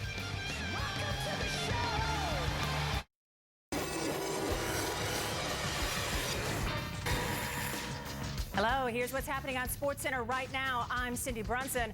Brett Favre is itching to play again, and he's all right with another team not in Wisconsin scratching that itch. Today, Favre asked the Packers for his unconditional release. Remember, he's the NFL's all-time touchdown leader. And the National League's best home team, Chicago, wins again. Aramis Ramirez's 3-run shot in the bottom of the 8th against the Giants, fueling the Cubs' 3-1 victory. Next SportsCenter comes your way tonight, right after the nationwide race, so do stick and stay. ESPN's coverage of the NASCAR Nationwide Series coming to you tonight from the Chicagoland Speedway in Joliet, Illinois. Lights for night racing on for the first time, and a beautiful evening for Joe Gibbs Racing. Surprise! They have won 12 of 19 races so far this year in the NASCAR Nationwide Series, and Kyle Busch in the Gibbs 18 is out in front as we are just past the midway point of the race. Why don't we get you up to speed, let you know what's going on in the front runners' pit areas. We'll start with the leader and Shannon Spake. Well, that's right, Alan. Kyle Busch certainly looking for a win here tonight. His 18 team will not be competing in the next 3 races. They're going to go ahead and sit out. They run just a partial schedule. But Jason Ratcliffe said even though we run a partial schedule, we're still able to pull all of the information from the 20 team. So even though our notebook may come to the track a little bit weak, we are certainly able to get a lot of info from our teammate. Now, as far as David Rudiman, what a great run for this team here tonight. Jerry Baxter told me that he is so happy with his programs so far this season. He said the way that he judges the season is based on how well they performed instead of last year's season. Basically, he said, we've done better in 4, we've only done worse in 4 races this season compared to our season last year. So he looks at last season and uses that as a basis. Dave? Shannon, Brad Keselowski has not said anything about the race car since the lead was wrestled from him. He did say not cool, which means he might not have liked the way that the lead was wrestled from him. But anyway, he restarted first. He's back to 3rd, riding it out right now. Remember, the car has been very fast all night. Jamie? Behind him, we have not talked about this guy, Greg Biffle, in the hunt. All of a sudden, he started 27th, and he's really benefiting from 3 other teammates in the field. All 4 crew chiefs working together tightly, and he actually has the same exact setup as the 6 cars. So Greg Biffle on the hunt, guys, as this race winds down. The car's getting better. Behind him, Denny Hamlin. He's in a car. I said earlier that Kyle Busch drove to victory in Charlotte. They call it the golden child, only the 2nd time out. It's all good. He said it's just a little loose right now, but nothing he can't handle. He sits in 5th. Dave? The 2 car, Jamie, has been a little loose all evening long, but during that last run, the car really came to him. So they didn't make any changes on that last stop. changed 4 tires on the car, but didn't make any chassis adjustments. So they feel like they've gotten it right about where they need to be right now on that 2 car. Shannon? Well, Dave, they've really made some major changes on that 29 car here tonight, taking 2 spring rubbers out, a lot of adjustability that they built into that car because Jeff Burton just said he was so tight. Now, guys, this is a very special car for Jeff Burton. That 29 car, that is actually the first car Jeff Burton ever won a race for Richard Childress Racing in the 29. And, of course, that came in 2006 at Dover. Dave? This car was struggling to turn at the hands of Mike Bliss, so they made a track bar adjustment on that last stop. He radioed in about 5 laps ago, as now he's getting pressure from behind again, that car was just a little bit better, but they still could do a little bit more on him. Jamie, here comes 10 car.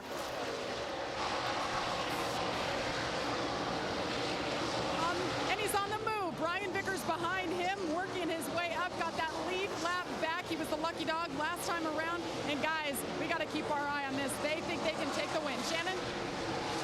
Well, Jamie, don't look now, but that number 20, Tony Stewart, back in the top 10. Rough night for these guys. They've been really working on that car after contact on the first lap. Right now, Tony Stewart is saying that the car is just a little tight when he gets back on the gas, and he just needs it to cut a little bit through the turns. Alan? All right, Shannon, thanks. So there's up to speed with Nationwide Insurance and stories from the pits of the top 10 drivers at this point. 19 on the lead lap, and we have 83 laps to go. And Doc and Andy and Rusty, I'm sitting here with my calculator out.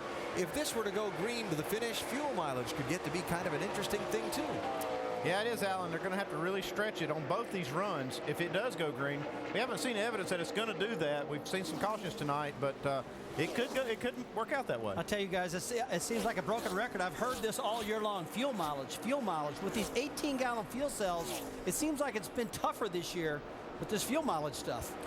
They pitted on lap 91. If you do the calculations and 55-plus lap, it would be about 145 to 150. And, folks, it's going to make it really close for some of these guys on the fuel. We have had 3 caution flags thus far tonight for a total of 15 laps. And there's a look at the fuel gauges inside those 3 cars. Kyle Busch, the leader right now, and Kyle has now led for the last 25 laps.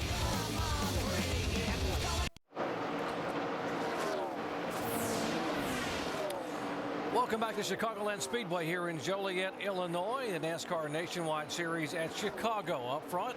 And as you heard, to no one's surprise, it is Kyle Busch, who has now led 15 races this year. He's led the most laps, by the way, in 7 events.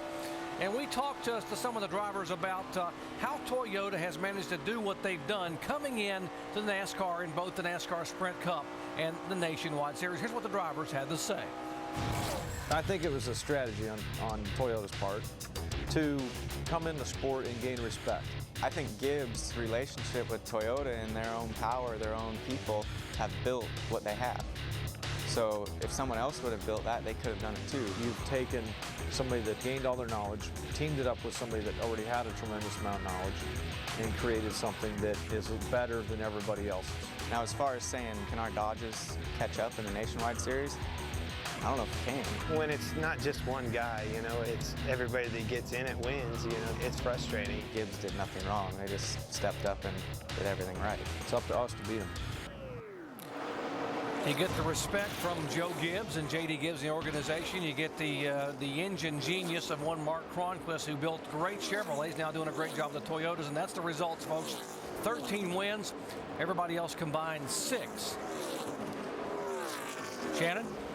Yeah, you know, I spoke with crew chief Jason Ratcliffe, of course, crew chief for Kyle Busch in that number 18. I asked him about how dominant the Toyotas have been this season. He told me, he said, you know, we weren't exactly a slouch organization last year at Joe Gibbs Racing, but when Toyota came in, it really forced us to take a look at everything about our cars. We took off all of our bodies. We checked them out. We saw what we thought were wrong with them, and we improved on it. Same with the engine. So it really forced this team to look at what they had and improve on every single spot. And that's what he says is the reason that they have been so good this season. Rusty, a lot of people would agree that they believe Toyota is better under the hood. Now, we know they worked really, really hard in the organization with Joe Gibbs. They worked so hard to get an advantage, you know, and what do you do now if you're NASCAR? What do you do? How do you take something away from Toyota, or do you try to help Chevrolet, Dodge, and Ford to level the playing field? Jerry, that's a tough one. It really is. I mean, I'm going to go back a little bit, you know. Yeah, they've done a great job. And look how good this car is handling. This thing is, you can have a lot of power under the hood, and we know they have the most power, but you got to be able to use it. And boy, they're flat using. This thing's handling good. Look, it's up to NASCAR and their research and development team to find the best thing to do to level the playing field. I'm sure they're working on that now. But it's hard to take away from people. I mean, when Michael Jordan was dominating the NBA here with the Chicago Bulls, just because he had so much talent and ability, you didn't want to put ankle weights on him. He said, you other guys just got to get better. It's the name of the game. That's what you're trying to do. You're trying to be the king of the hill. That's what Joe Gibbs, that's their whole goal. And so is Toyota. These guys are just doing their job and doing it the best or better than anybody else. Well, they have certainly done it here. And Kyle Busch, 12 wins himself across 3 series, 6 in NASCAR Sprint Cup, 4 in Nationwide, and 2 in the Truck Series. There was some debris on the track. You saw the 18 might have gone around a little piece of debris on the racetrack. You saw something flash up there a moment ago when he went by. It's hard to tell what that was. We've seen some of these cars. Might be some of that bare bond, or actually one of the tear-offs. That's a tear-off off of one of the shields, because we are getting into that part of the race where it is getting dark. These guys are pulling that shield tear-off away. I'll guarantee a lot of the teams were hoping that was metal on the racetrack so I can get a caution so this Kyle Busch doesn't overhaul them. Take a look at the temperature here. Yeah, 80 degrees ambient, and now it's 77, but look at that track temp. Yeah, 20 degrees different. That's the big deal right now. These guys are dealing with that, and that changes the balance of the car. A lot of tracks, it can go either way. This track, it seems to have tightened the cars up, and we saw Jeff Burton. He's made multiple changes trying to get his car freed up. You were doing some calculating now, crew chief, a moment ago on the fuel mileage. We were speculating that they would be close on one more stop. What kind of numbers you come up with? Well, they're going to have to run about 55 laps in each run here, 54 and 55 laps. I think they can do it. Most of the front runners can do that. There may be a few of them that cannot, but they're going to have to stretch this run to be able to make the last run. They got to get every drop out of both runs. So probably that last scheduled stop, if we stay green, would be 12 to 14 laps away. So we'll take a break and come back and see what Kyle Busch, Rudeman, Keselowski, and company will do.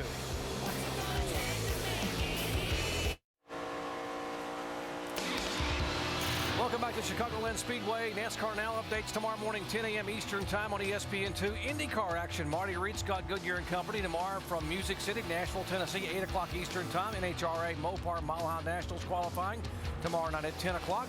NHRA Race Day Sunday at 11 a.m. and NHRA Mopar Nationals Final Sunday at 8 o'clock Eastern Time, all on ESPN2. Man, it'd be a good day to sit on the couch and watch some TV, watch some Indy cars, watch some drag racing. A lot of good stuff happening on ESPN. Yeah, the IRL Indy cars put on a great show at Nashville on the concrete there. Should be fun to watch. And a good show here. Kyle Busch, 62 laps to go, and we should be easing in on pit stops here, as Kyle has to fall back in behind Steve Wallace in 25th position. Elliott Sadler right in front of him right there. Cal's just trying to eat them both up right now. We'll be watching these leaders real close to see who can make it to the end of the race. If anybody pits before 55 laps to go, they're going to kind of tip their hand as not being able to make it. And guys, don't look now. One car that's sneaking around the chicken coop is that 17 car of Matt Kenseth. Even though he's a lap down, he is the first car a lap down, and he's in lucky dog territory. Yeah, one more caution, and Matt Kenseth is going to be back in this race. He's actually running down the 99 car, who's running second. David Rudeman. I tell you, that was a really low line that Kyle Busch took right on the apron down against the grass. That was really something. How much would Pierre Cattell love to get that 17 car in victory lane, his first time out on the pit box with Matt Kenseth? Are you kidding? That'll redeem himself, make him feel better. I mean, we know he's a great crew chief. We know he's won a bunch of races, and we know Matt Kenseth is a good driver too. Yeah, so it's a pretty good match. He's already proven it to me, because his cars are handling very well tonight. He's very competitive. He's got a car that could win this race. Yeah, that car's got a cool looking paint scheme on it too. I like the way that thing's painted up. I haven't seen Valvoline on that 17 car all year long, I don't think. Kenseth only making his 5th start of the year. He won for the first time for Ford this year at Atlanta, back for Roush Fenway. And he will only run 2 more races this season, Watkins Glen and Kansas, and they will turn this car over to Jamie McMurray for 7 events here later in the season. And give a call to 23-year-old Kelly Byers, the Mauston, Wisconsin driver. We talked about how that Matt Kenseth is his hero. Well, right now, Kelly Byers is outrunning Matt Kenseth. The 47 car been flirting with the top 10 all night long, now being shown in 11th position. Well, let me tell you something. He definitely deserves a pat on the back, because he's running great. He's kept that thing out of trouble all night long, all the way up to 11th, like you said. He's racing hard there with Mike Bliss. I really like this kid. He's just done a great job, and he does it kind of quietly, almost like Matt, like you said. He's just, these Wisconsin guys must have the same style. No, he's a cool guy. Jamie? Yeah, cool, calm, and collected. His crew chief, Scott Zipadelli, said they've been solid on 1.5-mile tracks all year. They just haven't had a great result. So earlier today, he went over to the Cup Garage and talked to his brother, who's Tony Stewart's crew chief, Greg Zipadelli, and took some notes from him because they've gone to victory lane in the Cup Series 2 times. So you can imagine some of that information maybe help Scott Zipadelli, and they'll get a top 10, top 5 with Kelly Byers. Dave? Jamie, he may be able to get around that one car of Mike Bliss. Mike just radioed in a half a lap ago. Tight. That's what he's been battling all night. That means the car won't turn. He's got to slow it down to get it through the corner there. And Kelly Byers is right on his tail right now. So another good top 10-ish run for the one team, but they can't just keep fighting that tight condition. Both these drivers know, Dave, that fuel window should open next time by. 55 to go. And what do they call that stop when you got to get it done on pit road with the crew members? It's a money stop. And they say, pack it full. Pack it full of fuel. We need all you can get in there. And Vickers, this is the car he set on the pole with, and talking about the 10 car now, and finished 5th at Charlotte. Now they want to stretch it as far as they can in this run in case they have a green-white checker at the end. They'll have enough fuel to make it. So the further they can stretch this run, the better off they're going to be toward the end of the race. NASCAR's version of overtime. There have been 7 green-white checkers this year. Now crews are starting to climb up on the wall. They know that any time now the fuel window is open, they could make it to the checkered flag, providing we don't have too many other laps. And we got a tricky entrance to pit road. We got the 32 car down pit road, first guy coming in. Denny Hamlin, the first candidate to come in, and got to make sure he doesn't make any mistakes. Jamie.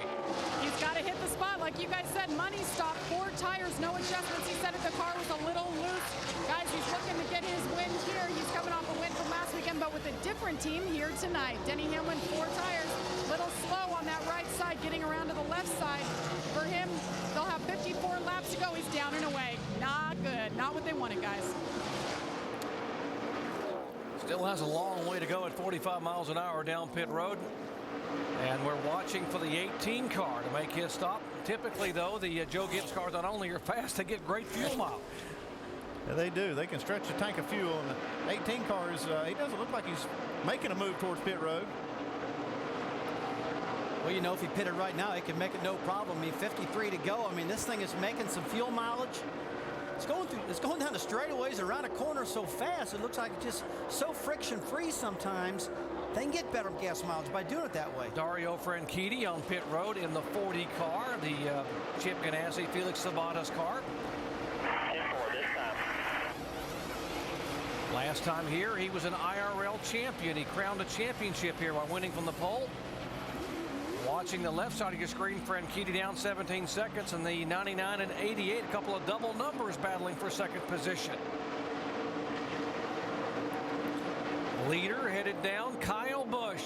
What should be his last stop if we stay green, and Kevin Harvick. You're going to come around the 33. You're going to come around the 33, 3900.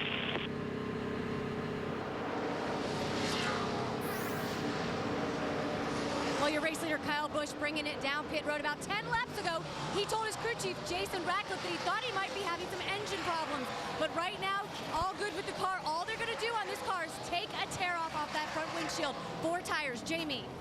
Well, the engine is all good for that 10 car. Worked his way up to 6th. Brian Vickers looking for his first win in almost 5 years, guys, in the Nationwide Series.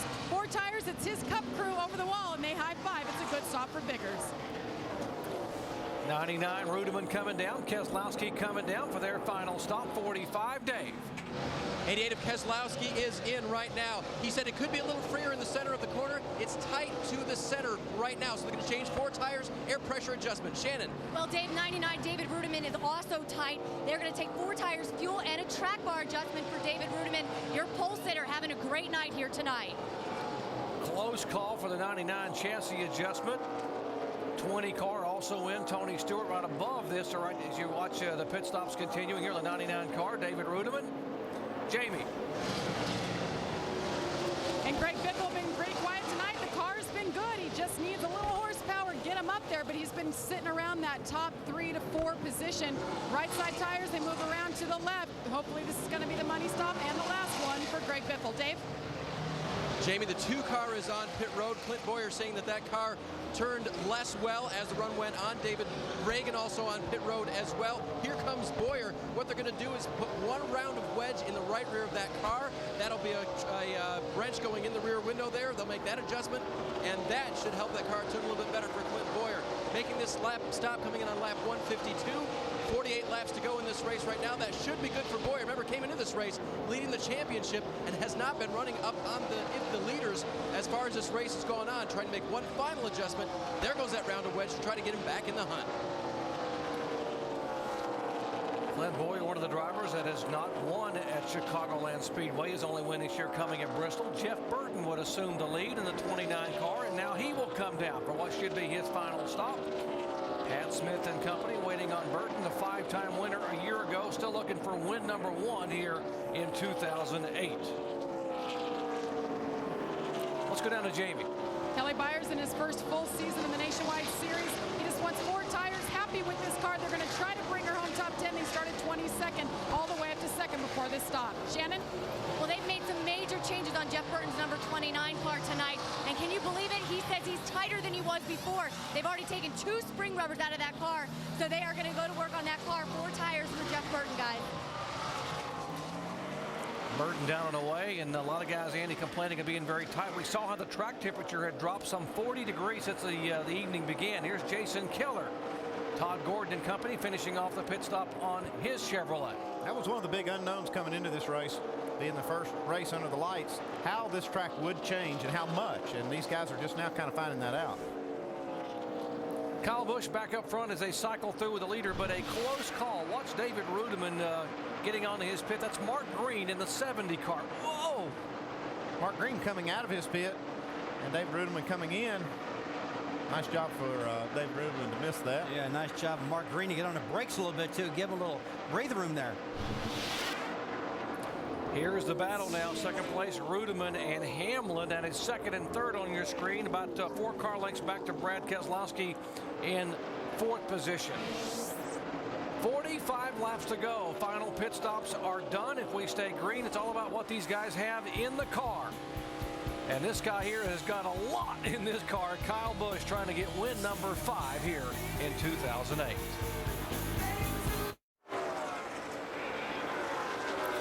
Look at the crowd here at Chicagoland Speedway watching the NASCAR Nationwide Series 300-miler tonight.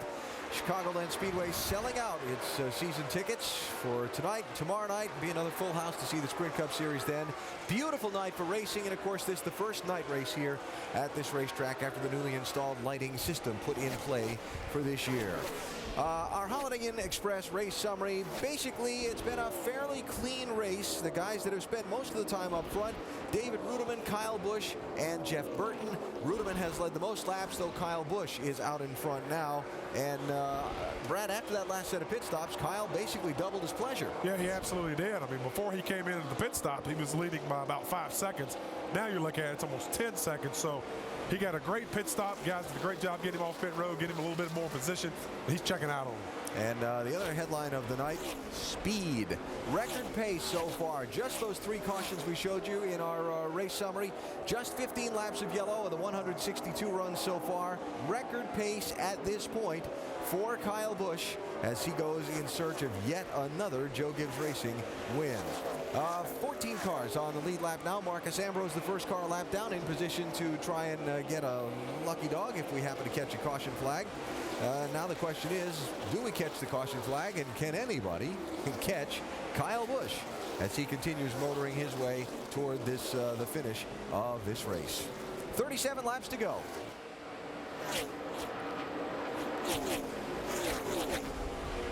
Here's David Rudeman, second place driver, kind of locked up in a tight fight there with Denny Hamlin for 3rd. Back to the front for Hamlin. Absolutely, and I tell you what, Alan, if you look back, the 20 car looks like it's going to maybe not have an opportunity to win for the first time in a long time. Tony Stewart's done a good job, though, getting back up to 9th place.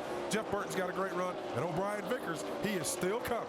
All right, last to perhaps 2nd for Denny Hamlin in that 32 car, Doc. And Alan, don't look now, but that 32 car, the last 4 or 5 laps, is a 1/10 of a second quicker than the leader. Right now he's having to deal with the 99 car for position. but when he had some clear track, he was actually tracking down the 18 car of Kyle Busch. And this team's come a long way this weekend. They had a lot of problems in the first practice with the motor missing. They didn't get a lot of track time, trying to fix that. Then qualifying, they had a problem with the right rear shock bolt, kind of interfering with the track bar mount, and didn't get a good qualifying lap. Started in the rear, had to make some changes, and NASCAR made him go to the rear on the start. Moved their way nicely up through the field. I'll tell you, the good thing is he's got a good handling car right now. The bad thing is he's 9.5 seconds behind the leader. Toyota's running 1, 2, 3 right now out there with Kyle Busch, Reutemann, and Hamlin. But boy, Kyle Busch has set sail, and it's going to be tough for Reutemann and Hamlin to run him down. That's Elliott Sadler in the 9 car up high. The Gillette Evernham Motorsports car is Denny Hamlin trying to get beneath the 99 car. If you just joined our coverage, the 99 maybe was the best car here on the racetrack early on. He laid dominant early on, and now he's in jeopardy of losing position. He will lose that spot at the 32. You saw the 99 car throw sparks get into turn 1. There's a big bump right there. Looked like the car bottomed out and upset the thing pretty good. Yeah, but when he hit that bump, like you said, he danced that baby up the racetrack and held on to it. It actually put him up in the second lane. He couldn't pull it back down. He had to stay up there. Good news for Denny Hamlin. Now he's second. The bad news is he's 9.58 seconds behind Kyle Busch. It's a lot of ground to make up. Not a lot of time to do it. Well, you can just physically look at the racetrack and see it's got much faster. I mean, like we said earlier, guys, this is the first time at this track ever that we've run on the track. It's this cool right now. With the lights out, it's just really sped the track up. See now the 88 car, Brad Keselowski catching the 99 car of Reutemann.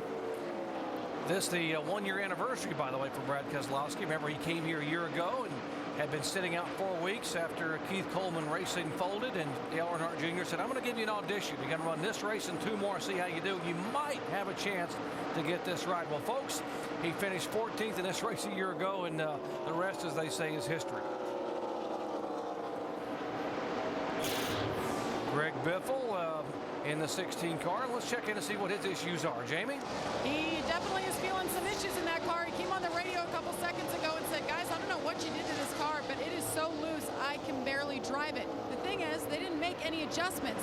So what do you think, Andy? Bad set of tires here? Well, it has something to do with the set of tires that's on the car, Jamie. And when Greg Biffle says the car's loose, that baby's loose because he can drive one sideways. Here comes Brad Keselowski on the outside of Reutemann. Battle for third position. More on the 88 with Dave. And when he talked with Pop Suri about coming down for that final pit stop, they talked about having a wedge and an air pressure adjustment. And he got the car looser than he wanted it to be at the start of the run. And so it was very hard to handle for Brad. In fact, he had called for some of those adjustments and told Pops, my bad in calling for that. But he just radioed in right now and said, this car is coming to me, and it's just now that he's been able to ride up to the backside of the 99 car there and challenge Reutemann. So late in the race, that's when it's got to operate. And right now, as he goes underneath Reutemann, working for Keselowski. Yeah, it makes you wonder if the track changed that much on David Reutemann, or that contact with the wall earlier changed the handling of the car enough that these guys are able to now move by him. Yeah, I tell you what, I just got to believe that the track changed that much, Andy, because I seen him hovering, in the top 3 all day long, and that was not that big of a hit either. I think that maybe got most of that damage on the right rear tire. I'm not for sure. And you saw a wiggle a moment ago with the 88 car. He was on the inside of the 99 and just may have caught the apron going in the corner, and it caused him to bobble and now have to slide back in behind the 99. This is for position. They are chasing the 18 of Kyle Busch. Kyle Busch has led twice for 73 laps, just 28 laps to go here at Chicagoland Speedway.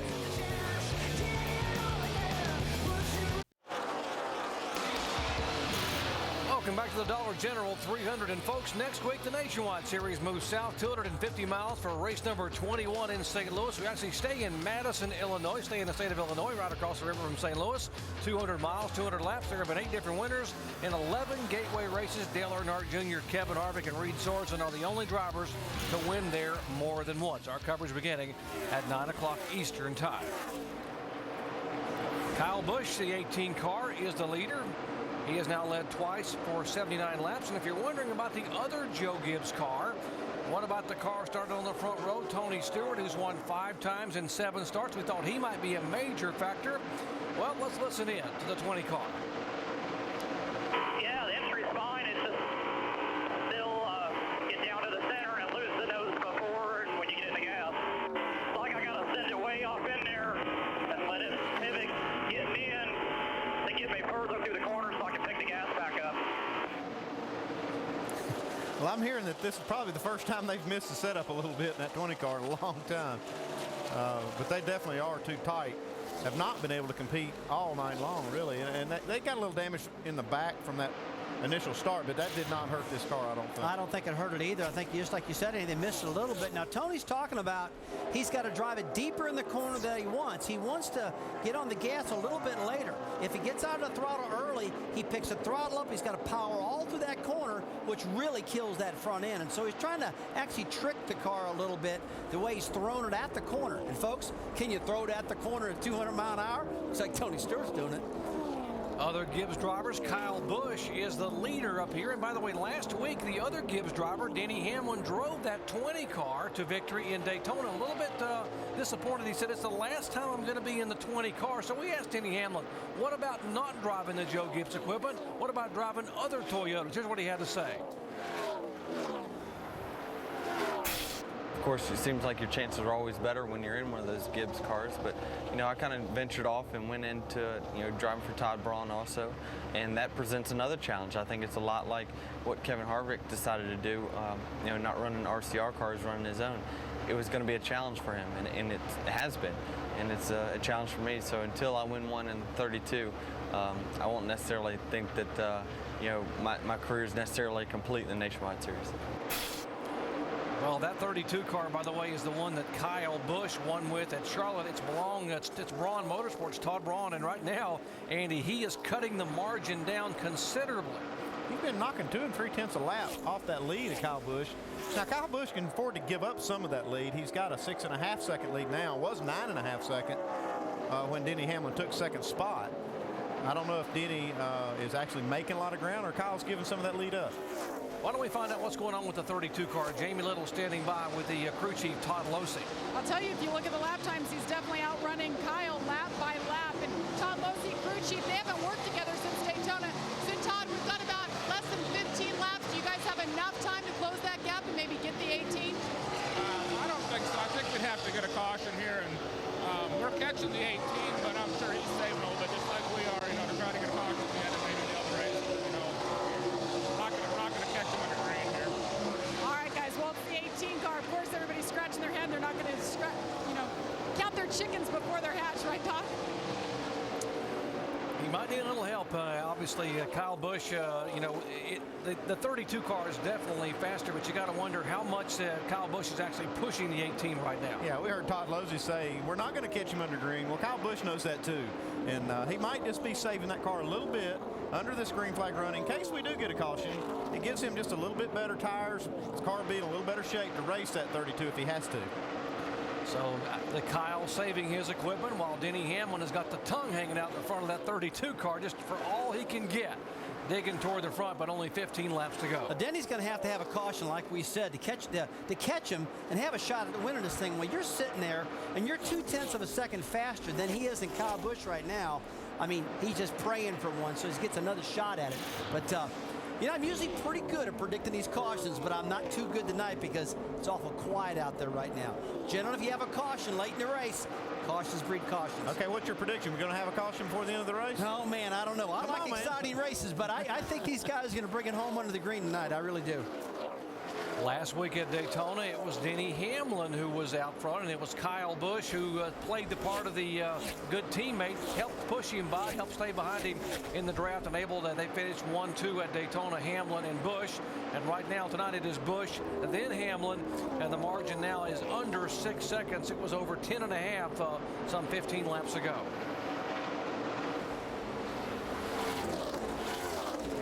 Brian Vickers in that 10 car, he seemed to have one of the better cars in the race. He's moved his way back up into the top 5 after getting that lap back. Actually got 2 laps back. He got 2 laps down. There's the 10 car of Vickers. He came down pit road lap 40. He had a vibration, turned out to be a loose left rear wheel, and he got caught speeding on pit road. Had to come back down, lost 2 laps, and now has gotten the lucky dog, been able to drive the car back. Great run for Vickers to be shown in 5th position.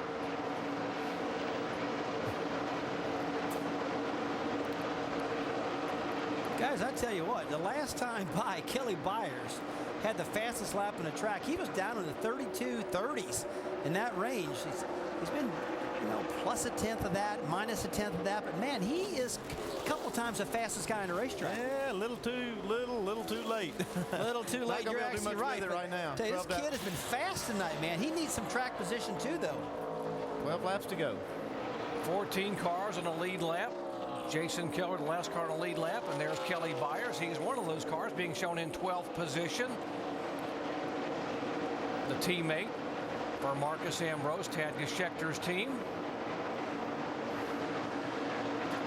Andy, one thing I've been looking at tonight, you look at the attitude on this 18 car. See, it's kind of low in the back. You see a lot of cars really high in the back making downforce. This car doesn't look that way. And I just noticed Kelly Byers' car looked the same to me. The back's kind of flat, not really jacked up in the back of the car like we see a lot of them. Yeah, well, one of the things with this new engine package is when you have that car up in the back, it does make a lot more downforce, but it makes a lot more drag. And some of these guys have probably been softening these rear springs up just a tad to kind of compensate for that tapered spacer they run that knocked about 100 horsepower or so out of them. So, you know, that's one thing maybe that these Gibbs guys caught on too early. 15 of the 19 races thus far this year won by the driver leading with 10 laps to go. And how many times has this been Kyle Busch? How about 4? Could be 5 tonight. He is the leader with 10 to go. We mentioned Kyle Busch, a 12-time winner in NASCAR. He leads the NASCAR Sprint Cup Series with a series-leading 6 victories, including last Saturday night in Daytona.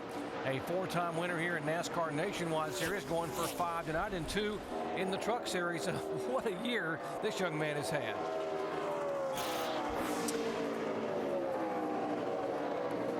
Joe Gibbs Racing, 12 wins. This would be 13th for Joe Gibbs. That would tie the record set by Richard Childress Racing last year. Looks like they're on track to shatter that record. Yeah, they're on track to get beat big time because we're only halfway through the year. And man, these guys have been so strong this year. Just incredible. But right now, 8 laps to go. If we did have a caution flag, it'd be a single file restart, so there wouldn't be no lap cars playing into this thing. It'd be hammered down to get what you can get. Denny Hamlin's knocked that lead down to under 5 seconds. But can't make that up in 8 laps. Not without a yellow. And I just really wonder, like you said earlier, Andy, if Kyle Busch is just kind of playing with him, taking it nice and easy. You can see he's not really solid on that steering wheel. Almost like a Sunday drive out there. Looks like that 20 car. Still got 5 seconds. I'll let you know if he gets to 4. Looks like that 20 car's been the last few races just on a rail.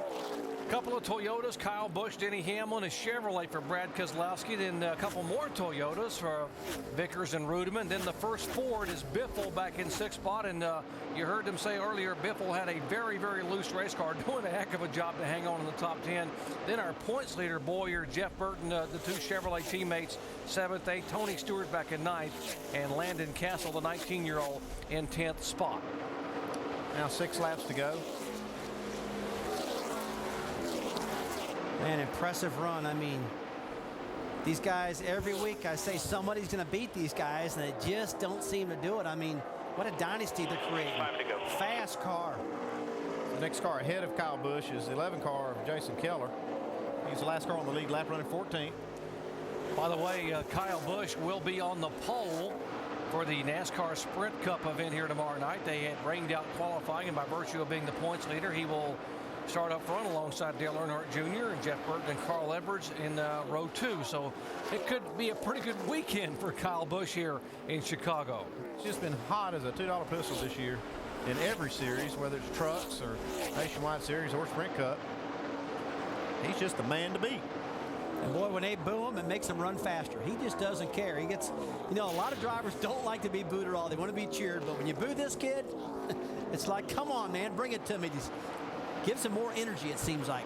Yeah, they're starting to cheer him now because the fans are starting to respect his ability as a driver. Speaking of respecting ability, Brad Keselowski doing a great job. And word came out this week, though, that the Navy, the sponsor on the Dale Earnhardt Jr. Rick Hendrick co-owned team, will be leaving the car at the end of 2008. They will not be coming back, so they are currently in a sponsor search for Brad Keselowski, who will run full-time in 2009 and probably also will run a few NASCAR Sprint Cup events. Well, Jerry, I'm sure there's a reason for it, but as good as this kid's been running all year long, I don't understand the reason, that's for sure. 4 laps to go for Kyle Busch. Now 3 laps to go. Just crossed the line. Looks like he's just cooling his jets right here. Yeah, he's really pulled the throttles back in this thing right now. Just running 32, 70s, and 80s. We've seen this car get down to the 3190s. It's like if he wants to step on it, he can do it. Last week at Daytona, it was the 100th NASCAR win for Joe Gibbs Racing. That was Denny Hamlin getting it done. Could be 101 in 2 consecutive weeks here. Joe Gibbs Racing, as Kyle Busch is 1 lap away from the checkered flag. Our points leader, Clint Boyer, right now he's in 7th place, having a good solid run throughout the night.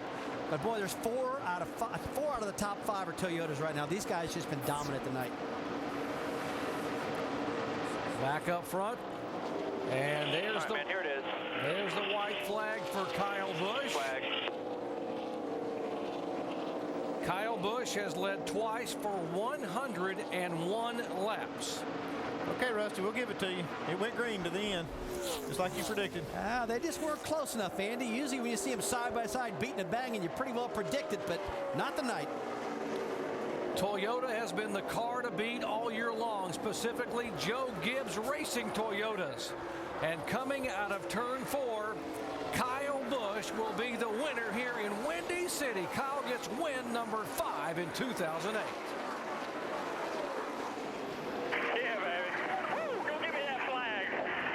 Battle for position here, 5th spot, and Rudeman will just get it in front of the 16 car of Greg Biffle. At least he hung on for a top 5 finish. Tell you, Biffle had a great run tonight, guys. He come from way back. He did a good job, too, in 6th position.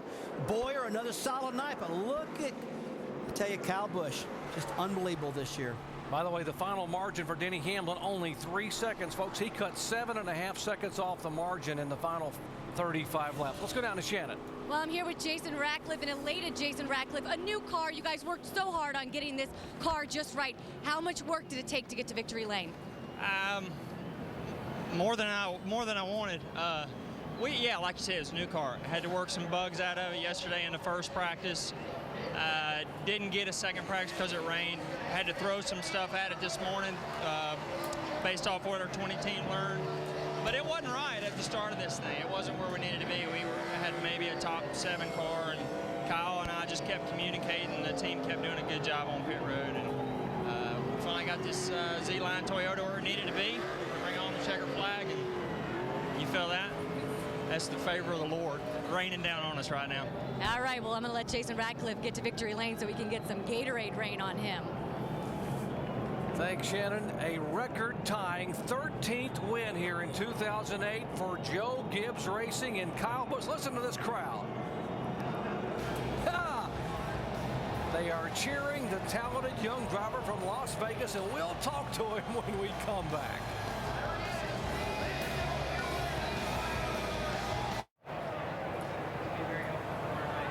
Back just nearby to the windy city of Chicago, one of the candidates for Titletown here in 2008. And tonight, Joe Gibbs Racing holds the title for dominant team in the NASCAR Nationwide Series. Kyle Busch having led twice for 101 laps. By the way, SportsCenter coming up next. Speaking of Titletown competition, I'll update you on all the sports happenings and around the world. As Kyle Busch, what a year. His 13th win in NASCAR, his 5th in the NASCAR Nationwide Series, and the first ever at Chicagoland Speedway.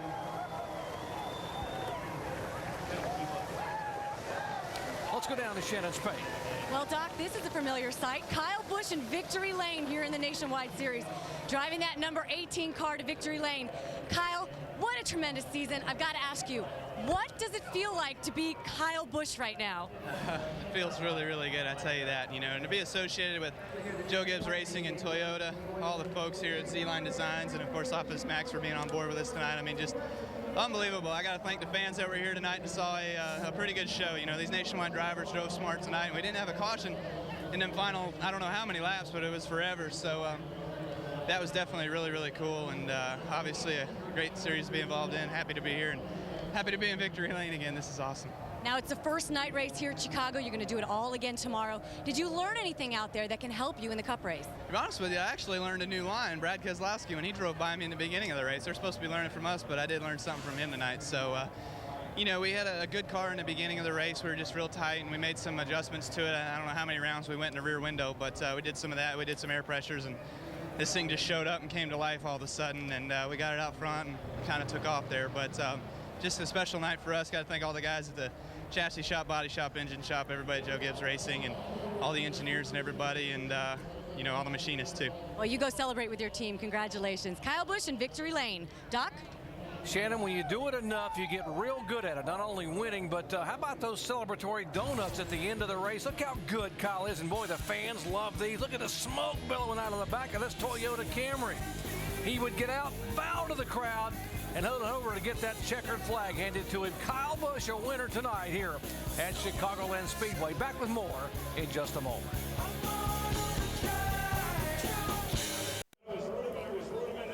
Celebration ongoing in victory lane here at Chicagoland Speedway. Kyle Busch has done it, winning for the 5th time in 2008. As for the runner-up, well, this is the best you can do. I guess it's okay. How about that for Denny Hamlin? First, second, and guess what tonight, folks?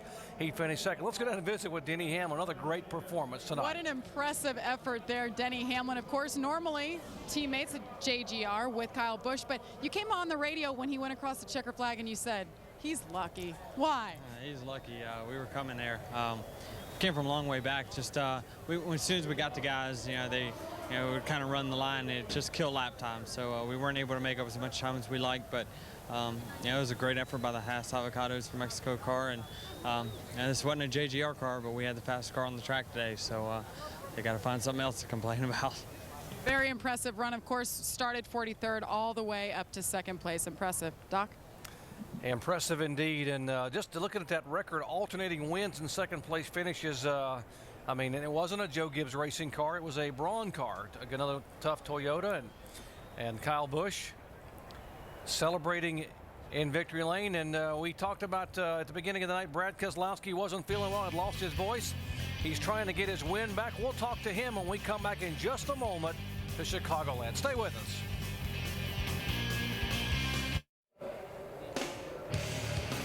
Back at Chicagoland, after 20 of 35 races, Clint Bowyer remains the points leader. Brad Keselowski still in 2nd spot, but he gained 19 points, not only 183 back. David Rudiman up a spot. Kyle Busch, by virtue of winning, comes up 2 positions. And all the way down to 10th, Jason Keller hanging on the 10th spot in the 11 car.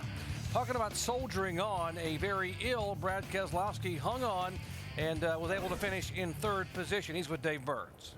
And Doc, he spent quite a bit of time here on the wall catching his breath. He did go over and talk to his crew, check things out with them. Just listening to you on the radio and then seeing you afterwards, I know that was a tough drive with a very loose race car, Brad. Yeah, I haven't felt very good the last 2 days, and it's got a good top 3 finish, trying to get the most we can out of these points here and catch up with Clinton. That's what we needed to do.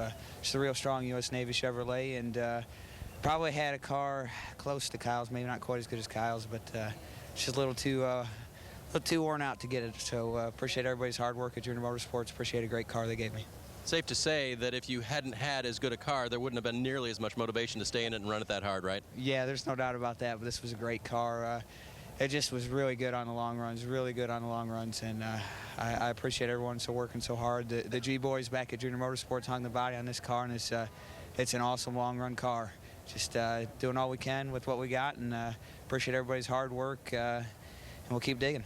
As Doc mentioned, Jamie, he's gaining in the points, so it was all worth it. It certainly was, and what a hard-fought effort by the 10 car. Brian Vickers talked about him all night, up and down, and it started off with a loose wheel and then a penalty. How did you come back 2 laps down? Really fast car. I mean, the car was just unbelievable all night. We should have won this race. It's very frustrating when you have one that good and you don't capitalize on it. You know, it was just a mistake. I mean, we don't know for sure exactly what happened, but, you know, to have a loose wheel in the first stop, it obviously wasn't torqued properly. But, and then that was my bad coming to pits. I just completely overshot it. The 29 was behind me. I was watching him, and I wanted to make sure we didn't get hit. And I was absolutely speeding. I was probably speeding about 10 miles an hour. But, you know, to come back from 2 laps down is really tough, and just really proud of the Dollar General car. Super fast all night. And we, like I said, it's frustrating because we should have won this race, but it was still a good top 5. It's been 5 years since you raced in a nationwide car here. First time racing at night. What do you think? I loved it. I thought it was a good racing service. I mean, it's, you know, I mean, the fast groove is a little bit on the bottom. It favors the bottom for sure. But you can move up to the top. I mean, I think the track's really coming into its own. You know, I passed a lot of guys on the outside tonight, even moved to the third groove a couple times. But, yeah, I like it. And I like it here at night. I always like racing at night, especially in Chicago. So far, a good report card for Chicago night racing from Brian Vickers, who finished 4th. Doc? Yeah, how about the report card for Chicago? Got the Cubbies and the White Sox at the top of their divisions, and Kyle Busch on top of his car in victory lane. All those are Sports Center moments. Remember, Sports Center coming up next when we wrap up our coverage here from Chicagoland Speedway. Back in just a moment.